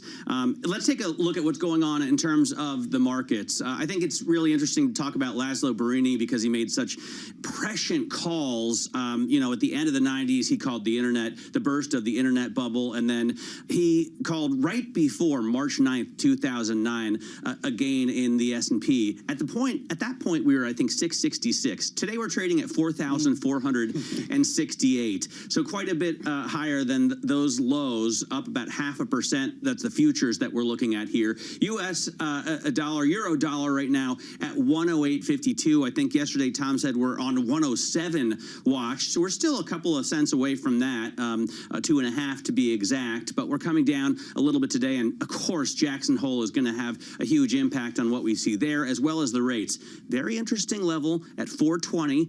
Right now on the 10-year, 419.78 to go out 5 significant digits, but we were just, as I said, at 435 a couple of days ago. So we've given up some gains in yield substantially as investors pile in to those bonds, maybe looking for some of the return that they haven't had over the last 10 years. And then NYMEX crude, up 28 cents, but still under $80 a barrel. It's been really interesting to watch the softness in this market, even as we have a drawdown in supplies. Let's bring in Max Kettner right now, Chief Multi-Asset Strategist over at HSBC. He joins us live out of Copenhagen. Max, let me first get your take on the big news of the day, which is yesterday's NVIDIA earnings report. I thought expectations were so high it would be tough to beat, and yet they did it. Yeah, good morning. I think, look, just like we've heard before, right, there's really nothing bad about that report. And it's going to be, it's going to be pretty interesting how the stock opens. I guess we're going to go towards a new all-time high. I guess in terms of the market sentiment, it's a complete switch from what we've seen last week. However, I would also say in terms of the broader market sentiment, not just NVIDIA or not just AI, but if we look at the broader market sentiment, that's clearly become a little bit more bearish over the last 2 weeks or so. When we look, for example, at survey-based sentiment, look at the AAII survey, look at several other indicators. In general, they've become a little bit more bearish, and that is good news, right? That means that, if you get a bit further dips in U.S. equities, that definitely is really territory to buy on dips. Max, you've been pretty constructive in talking about buying on dips now for a bit of time. Is it more than just sentiment? Talk us through your theory or sort of your justification for getting a little bit more bullish as we approach the end of the year, because it seems to stand out as many people have sort of gotten a little scared off by what we've experienced over the last month. Yeah, I do think there could be a few further dips now in the next week or two, right? Or with Jackson Hole, or you guys just mentioned Treasury supply, right? If one or two of these auctions tail a little bit, yeah, fine. That may be bringing a few further dips, but those dips have to be bought, right? It is number one, the sentiment side of things that we've just talked about, but it's also the fundamental side, right? Like you before mentioned the broad-based earnings recovery. Let's remember that we just had the second quarter in a row where average earnings surprise factors have picked up again, where the earnings beat rate has picked up again, both way above 10-year averages and pre-COVID averages. So that's pretty good, right? And it's also really, when we look at the strength of the U.S. economy overall, that is pretty broad-based as well, right? Whether it's the consumer, whether it's, easier financial conditions compared to a year ago. And indeed, if we look at some of the leading indicators of the manufacturing industry, right? Some of those leading indicators, let's say like regional Fed surveys, even the ones that we've got for August already, they're pointing towards perhaps some turning points, some early sort of turning points, even in the struggling manufacturing industry in the next couple of months. Max, fundamentals don't matter anymore. Come on, you know that. I mean, let's shift back to sentiment. Let's shift back to positioning. Let's focus on seasonals. The notoriously weak September-October period. I mean, should we be even remotely thinking about buying the dip into that, or should we be looking to hedge up? Should we be looking to cover our bets? I mean, look, one of the features of this weakness we've witnessed over the better part of the last few weeks has been a stronger dollar. And, my concern is that, what does that mean for U.S. equity earnings? So on the second question, on the stronger dollar, but let's remember that the dollar is still significantly weaker compared to a year ago. So the fact is that when we look at the year-over-year change of the dollar, that's typically quite well correlated with earnings revisions of the S&P still has a surprisingly significant degree of foreign revenue exposure. So that weaker dollar compared to a year ago actually is now coming through now in Q3 earnings and Q4 earnings. So that helps. That's number one. Number two, on the seasonals, I absolutely I detest seasonality, right?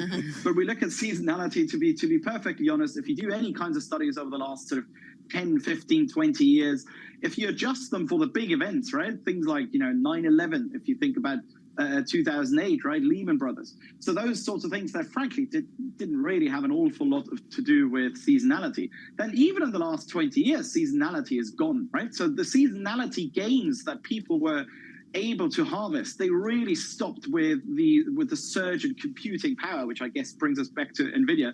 But it really stopped from the end of the 90s, beginning of 2000. Since then, seasonality hasn't really worked, right? And also this year, let's remember, right? You would have thought, oh, let's sell in May. And what happened was that the rally took off in June and July. So even this year, seasonality didn't really work.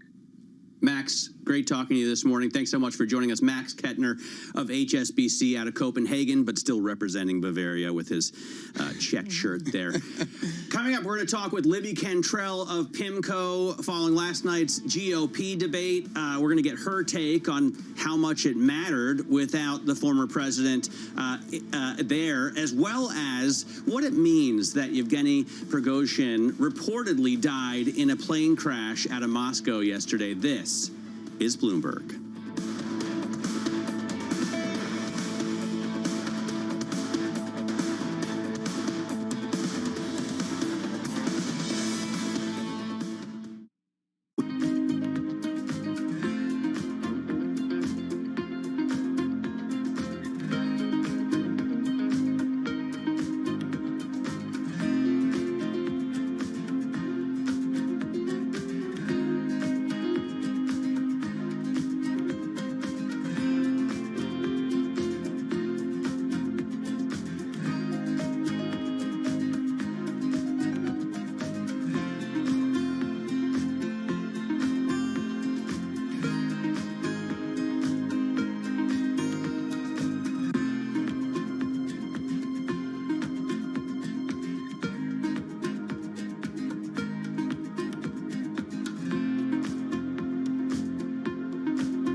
Lots happening on Wall Street. There are so many factors at play today. It remains tight in certain parts of the economy. Need to catch up? This is Bloomberg Wall Street Week. I'm David Weston. We've got the information and insight. Crisis is too strong a word, and words like that get used a lot. From businesses most influential and instrumental. America's economy needs a diversity of institutions. That's something that Wall Street pays a lot of attention to. Bloomberg Wall Street Week, live Friday with replays all weekend on Bloomberg Television and Radio. This June, in honor of Pride Month and Juneteenth, Bloomberg brings you a special equality series every Thursday in June at 1 p.m. Eastern. Bloomberg Equality, celebrating inclusion this Pride Month. This week, Bloomberg is live from the annual Jackson Hole Economic Symposium. Our expert team speaks with Fed presidents and other economic leaders as they deliberate the shifting global economy. What is the response mechanism? It's not how fast we do it, it's where we go. Tune in for continuing coverage with a special edition of Bloomberg Surveillance live from Jackson Hole on Friday, August 25th, starting at 8 a.m. Eastern. Bloomberg, your global business authority.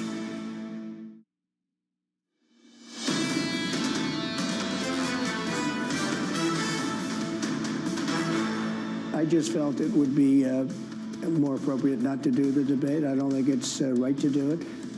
If you're leading by 50, 60, I have one problem leading by 70 points, and I'm saying, why am I doing it?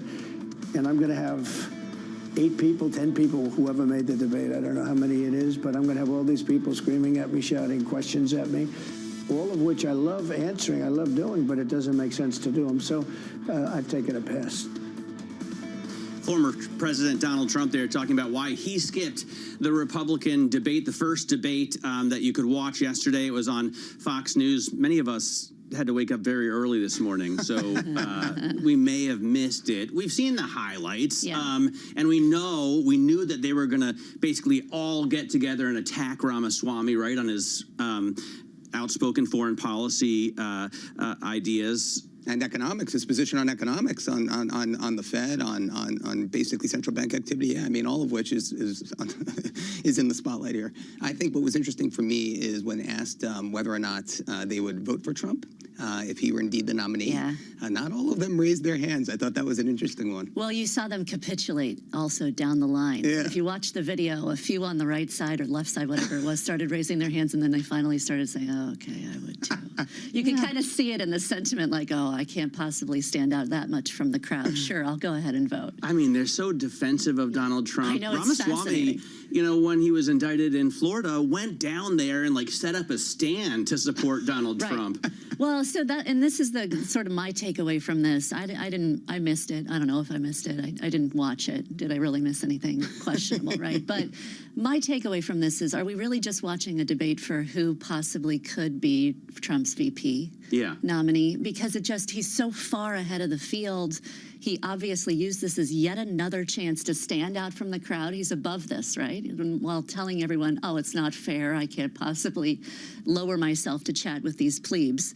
He's above this whole situation, and it just continues to, you know, they seem to be the also-rans. Unless it's former Vice President Mike Pence. He's not going to be the next VP. Neither will Chris Christie. Let's get to Libby Cantrell right now. She is Managing Director of Public Policy over at PIMCO. Libby, I'm guessing you watched the debate last night, and what was your takeaway? Are they all, you know, vying to be vice president, with the exception of a few who have already, you know, counted themselves out? Yeah, I mean, good morning. I did watch all of it, a little bit like watching Thunderdome at parts. I think there are a few takeaways. One is the debate last night didn't really do anything to undermine President Trump's very secure position as frontrunner, as you've all been alluding to, of course, leading in the polls, both nationally, but then also importantly in some of those early primary states. But second of all, this really was, as you alluded to, really kind of the position for the jockeying for the consolation prize, the kind of the runner-up. And in that vein, what I do think it may have done for those who actually may have watched is remind folks that there might be an alternative. That's certainly what I think Nikki Haley was going for. I think for, of course, Mike Pence, and then also, of course, Vivek Ramaswamy, who had the most or second most speaking time, just second to Mike Pence. So in many ways, I think this is sort of an introduction for those voters who might be other Trump curious, if you will, those sort of sometime Trumpers or never Trumpers who are looking for an alternative. But again, I think the big takeaway here, politically at least, is that this doesn't really do anything to undermine President Trump's really unequivocal position as the frontrunner. When you dig into the details, Libby, I know that most of the debate was really focused on foreign policy concerns, but what did you take away from the candidates with respect to their domestic policies or their economic sort of slant with respect to this conversation last night? So I would say in the first 20 minutes or so, there was actually a lot of discussion about the federal debt and around sort of the deficit dynamics. And so I was, as an economic policy nerd, getting very excited, thinking that we were actually going to have a substantive conversation about the trajectory of government spending. We didn't really see any details, though, maybe not surprisingly. So there were sort of these, kind of superficial comments about how we're spending too much. There were some folks who did talk about reducing the size of the federal government. That's actually quite difficult to do without Congress. But in terms of really, as you all know, the bulk of the source of spending over the next 10, 20, 30 years is on entitlements. It's going to be Medicare and Social Security and Medicaid to a lesser extent. And there was no discussion about entitlements. So, I think with that, it's sort of disingenuous to have a discussion around sort of the fiscal deficit or the fiscal or the debt situation without actually tackling that. And there was really, again, no mention of that. And the reason why is it because, of course, it doesn't pull very well with folks, particularly some of the demographic of the Republican Party in terms of older voters. So maybe not surprising, but again, so I think kind of the bottom line here from kind of the economics discussion is there really wasn't very much except for, again, some sort of passing comments about reducing the federal workforce, which again is difficult to do if you don't control both chambers of Congress. Libby, I wonder if we can't switch back to foreign policy. With the exception of Ramaswamy, all of the candidates actually at last night's debate said they were in favor of continuing aid to Ukraine. I'm wondering, did you expect to see such consensus on that particular issue? And certainly there were more folks who were vociferously in support of the continued funding of Ukraine. Again, I would go back to sort of Nikki Haley statements, Mike Pence statements. But yes, I mean, the kind of the unanimity around Ukraine was, mostly supportive. I think Governor DeSantis kind of equivocated a little bit, saying he would divert some of that funding down to the southern border. But you're right that outside of Vivek Ramaswamy, there wasn't anybody who absolutely said unequivocally, no more funding of Ukraine. Am I surprised by that? Honestly, not very. I mean, just politically here, to be against funding of Ukraine in some ways can be characterized as being supportive of Russia. Now, of course, there's a lot more nuance around that, but politically speaking, that could be the spin. So I think that's why, some of the candidates were careful. Now, they all did say, most of them said, that in addition to funding Ukraine, they would also continue or increase the funding at the southern border, and that's obviously an issue, particularly in Iowa, that plays very well. So you did see some folks really target their comments towards those early state primaries, but again, broadly speaking, just given how it can be spun on the heels of the Prigozhin, death yesterday, I think it's sort of untenable for folks to be, really kind of anti-Ukraine. I mean, we still have over a year. A lot can happen between now and next November when President Biden will be turning 82. On the Democratic side, who could primary President Biden? Or, if he decides eventually not to run, who's going to run in his place? Yeah, so I think it's an important point. What you just opened up with is we are still super early days. Now, again, on the Republican side, President Trump's still the clear front runner. He's also really importantly, and this is kind of very inside baseball, but it's actually quite important. He has changed a lot of the delegate allocation rules at the state level to benefit him. So as long as he's getting a plurality of the vote in a crowded field, he is very well positioned to get many of those, or if not all of those delegates in respective states. So he's kind of playing the inside game, if you will, in addition to his front runner status. On the Democratic side, what we're telling clients is President Biden is very likely going to be the nominee, save some really sort of exigent health issue or what have you. But outside of that, we are expecting him to be the nominee. Just something to keep in mind is that the first of all of the sort of state filing deadlines comes mid-October. That's kind of the de facto deadline on both the Republican and the Democratic side for a new person to get in and to be able to list themselves on the ballot in all 50 states in these respective primaries. So that should be kind of the deadline. And again, we don't expect any big changes on the Democratic side. Libby Cantrill of PIMCO, thanks so much for joining us this morning. And remember, of course, today is the day that Donald Trump is expected to fly into Georgia and surrender himself to Fulton County authorities there. So we'll be watching that as well. Rudy Giuliani flying in yesterday in a private jet, even though he's broke. This is Bloomberg.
for the first, call it 18 years at Chipotle, this was you come into Chipotle along the line, you interact with the crew, and you customize your meal.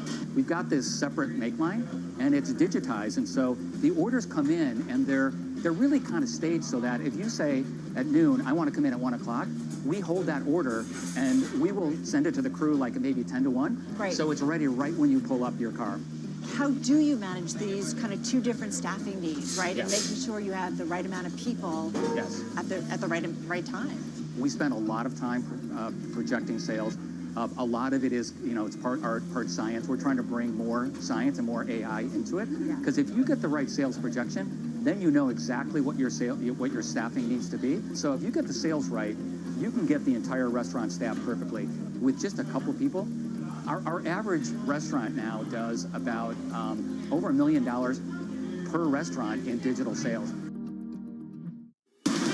From the world of politics to the world of business, every weekday at 5 p.m. Eastern Time, hosts Anne-Marie Hordern and Joe Matthew alongside Kaylee Lines deliver news, insight, and analysis live from Bloomberg's Washington headquarters. Get the latest from and about politics' biggest power players at the end of every trading day. Balance of Power, every weekday at 5 p.m. Eastern Time, only on Bloomberg, your global business authority.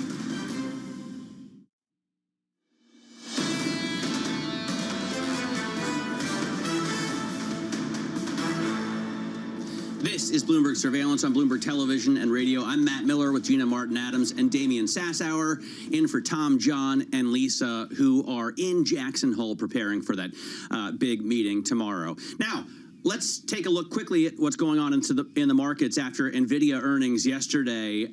Beat even heightened expectations. Those shares are up in the pre-market, and the S&P futures are rising, as well as NASDAQ futures. Right now, S&P futures up more than 0.5% after a strong day yesterday in the equity markets as well. It was kind of a buy everything rally. We had investors buying debt, too. They're selling off the 10-year today to some extent. Right now, we're bang on 420 at the 10-year yield, 419.98 to look out 5 significant digits. The euro at 108.54, so euro dollar coming down just about 0.1%, and NYMEX crude just up about 0.4%, up 33 cents at 79.22. So I guess the focus this morning is going to be on the equity markets after that big beat yesterday, and we're going to kick off under surveillance this morning with that story. NVIDIA soaring in pre-market trading following another blowout forecast fueled by demand for its AI chips. The company's CEO dispelling fears that production won't keep up with demand, saying, quote, "We're focused on increasing our supply. We have to do that with great urgency." And we are. And Damian, this is one of the things that you mentioned this morning. I think one of the most important points here is that they don't make their own chips. Yeah. So they still have to get TSMC to put them in the front of the line if they want to sell the most product. Yeah, I think that's right. But I think, taking a step back, this is really more about this shift from what was once price pressures and inflation risk to growth concerns. And so, as you kind of transition in beta regimes like that, it's not a clean transition. It tends to be messy. So when you look at NVIDIA and you look at, growth and, okay, go get me my growth, go to generative AI, that's the way you're going to get it. Just how willing are investors, going to do that when rate differentials are at levels that we've not seen in decades and decades, and real yields in the U.S. are incredibly positive. And Gina, I'd love to hear your thoughts. If you just look at, U.S. yields, even on a nominal basis, relative to the equity risk premium and the equity yields. It just seems to me that there's a pretty big divide there, and one we've not seen in quite some time. Yeah. Well, first of all, on semis, let's just not forget that a year ago we were talking about excess supply. Now we're talking about not enough. So this has been a really vicious transition, and that's getting reflected in stock prices. Is there a differentiation, though, there between the type of chips? Yeah, DRAM versus GPUs. Yeah. But think about what that means for the supply chain and how much pivoting all these different companies are having to do, and production shifts that are having to happen. So not to mention, we also have been talking about deglobalization and diversification of the supply chain, semis being at the forefront of that. Of course. So there's just so much going on in this space. I think it's definitely worth watching, but it's also worth dissecting all the way down to the base level. Now, in terms of the yield, this is something that investors have talked about a lot, and we also noted in our chart book about a week ago that the equity risk premium was at levels we haven't seen in years. It's in the second quintile of long-term history. What does that mean really long-term? term, well, it's the same as the third quintile. Low single-digit returns on stocks should be expected. But bigger picture, as we mentioned earlier, we've moved into this very different bond market regime than we've been in for the last several decades. From 2009 to 2019, we were in the fourth quintile of history on the equity risk premium. We were in the most idyllic situation possible. Bond yields were so very low. Your return expectation on equities was consistently double digits. Lo and behold, we got 11% average annualized returns. Everybody was very happy if you were an equity investor. The situation is a bit different today. You expect mid-single-digit returns on equities given where bond yields are. And that creates a much more tenuous condition, a difficult equity investing environment. You have to do your homework. You can't just throw money at the equity market and expect it to produce. And we're going to talk with Michael Darda a little bit later about negative equity risk premiums.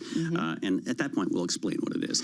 Leaders at the BRICS summit agreeing to expand their group to include 6 new nations, including Saudi Arabia starting next year. The inclusion of the Saudis, as well as Iran, the UAE, and Brazil, means the group brings together several of the largest energy producers as it looks to boost global influence. And I think this is a fascinating turn of events here. I mean, Brazil is the start of it. They're the B in BRICS, right? Yeah.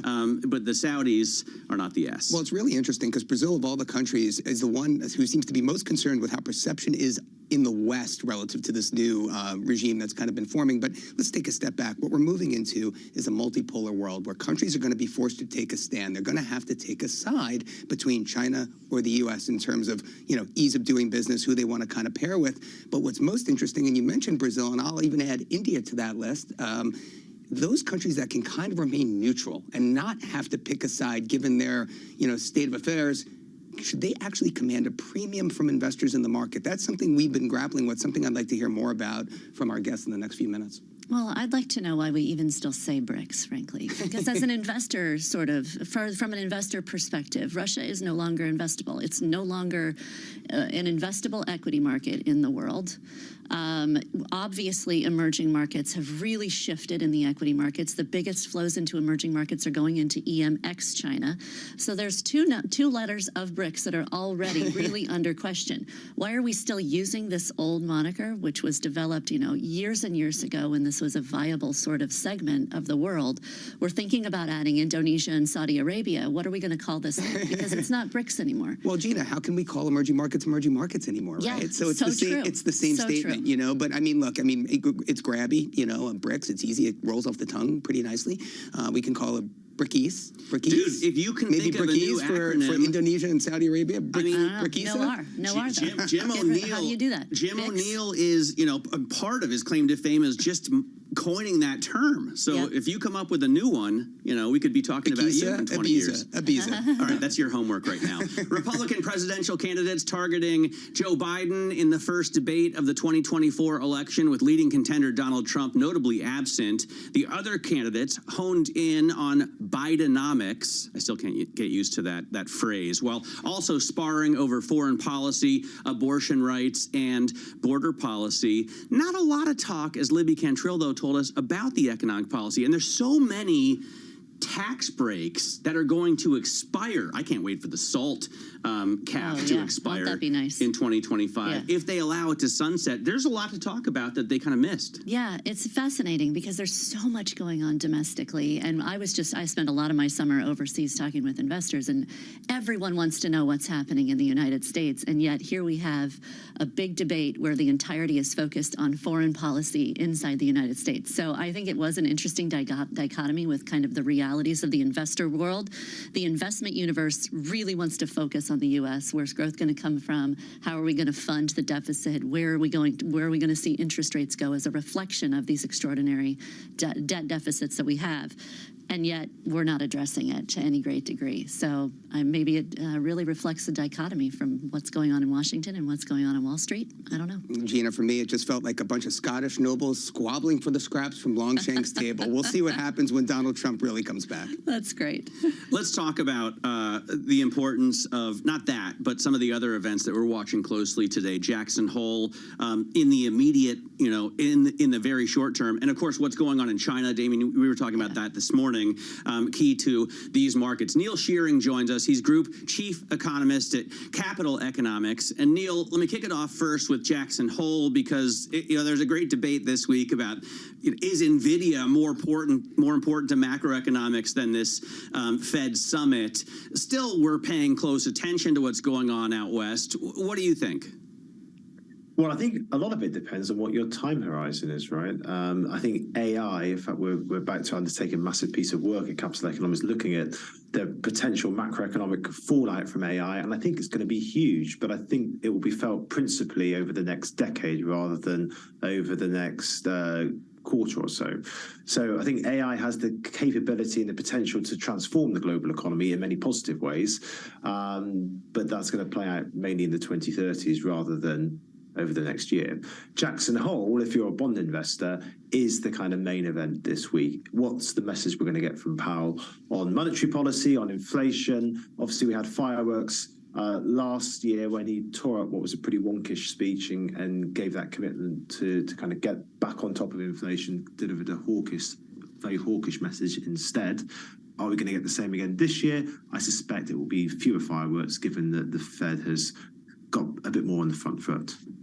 Neil, I want to pivot a bit and talk about your perspective on China, because one of these sort of underlying beliefs in the market right now is that China is going to export deflation to the United States. And we're contending with pretty rapid deceleration in inflation conditions.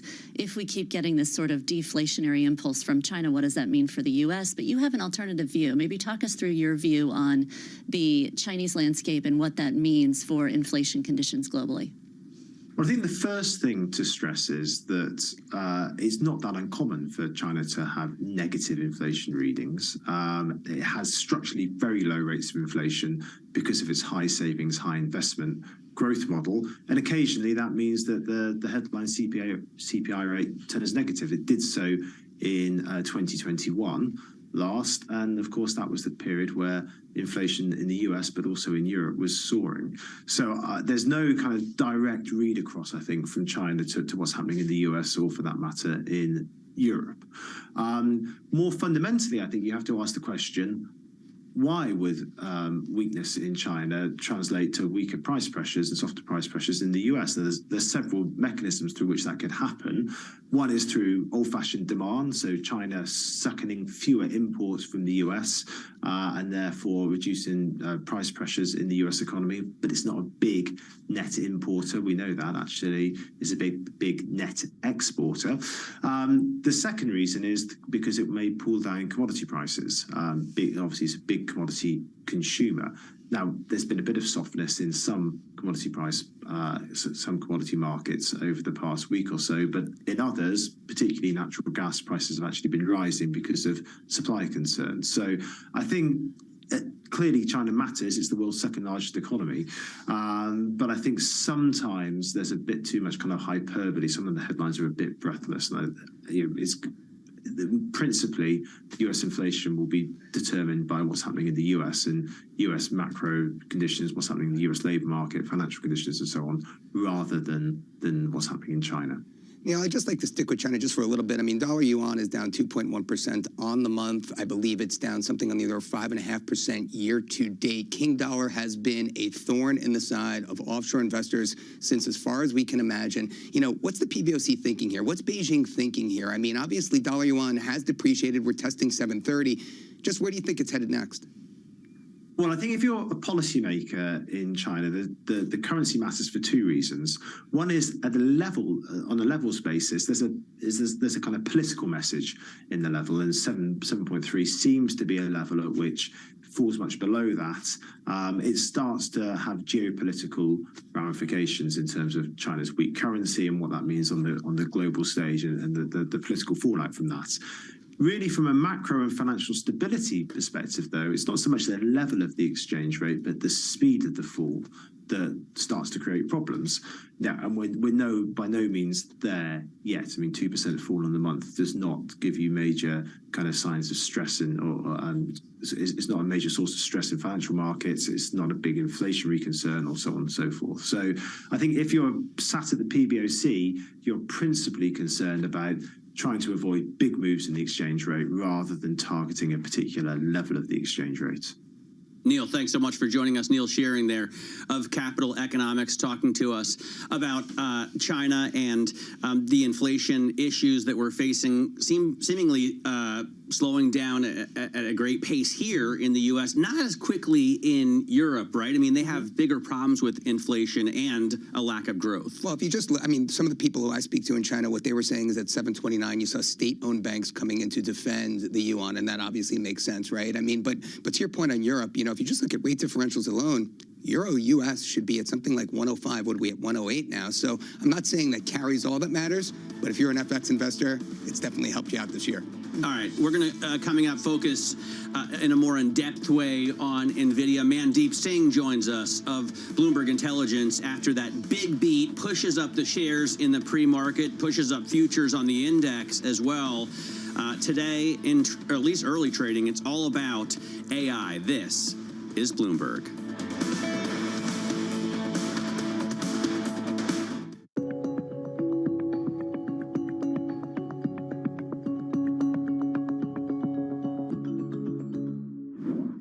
The EU is one of the largest and wealthiest consumer markets in the world, and there are very few global companies that can afford not to trade in the EU. So as the price for accessing the European market, these companies need to obey European regulations. That's not surprising. But often these companies choose that they will extend the European standards across their global conduct and their global production because they want to avoid the cost of complying with multiple different regulatory regimes.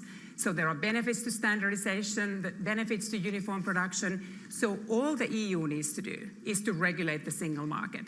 And it's then the market forces and the business incentives of global companies that transform that EU rule.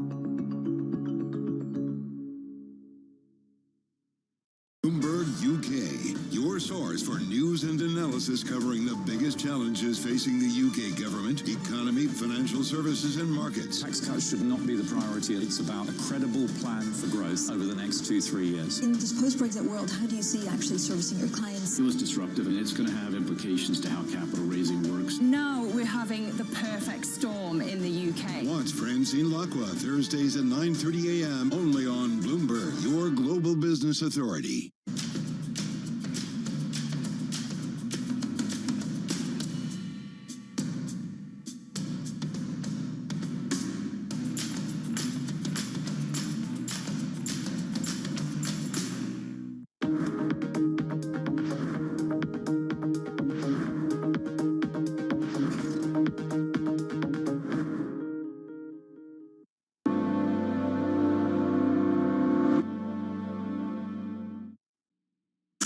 European Central Bank President Christine Lagarde sits down with Bloomberg's Tom Keene for a conversation on the political economics of Europe and the permanent shifts in the global economy. Tune in for the exclusive interview live at 4 p.m. Eastern from Jackson Hole, only on Bloomberg.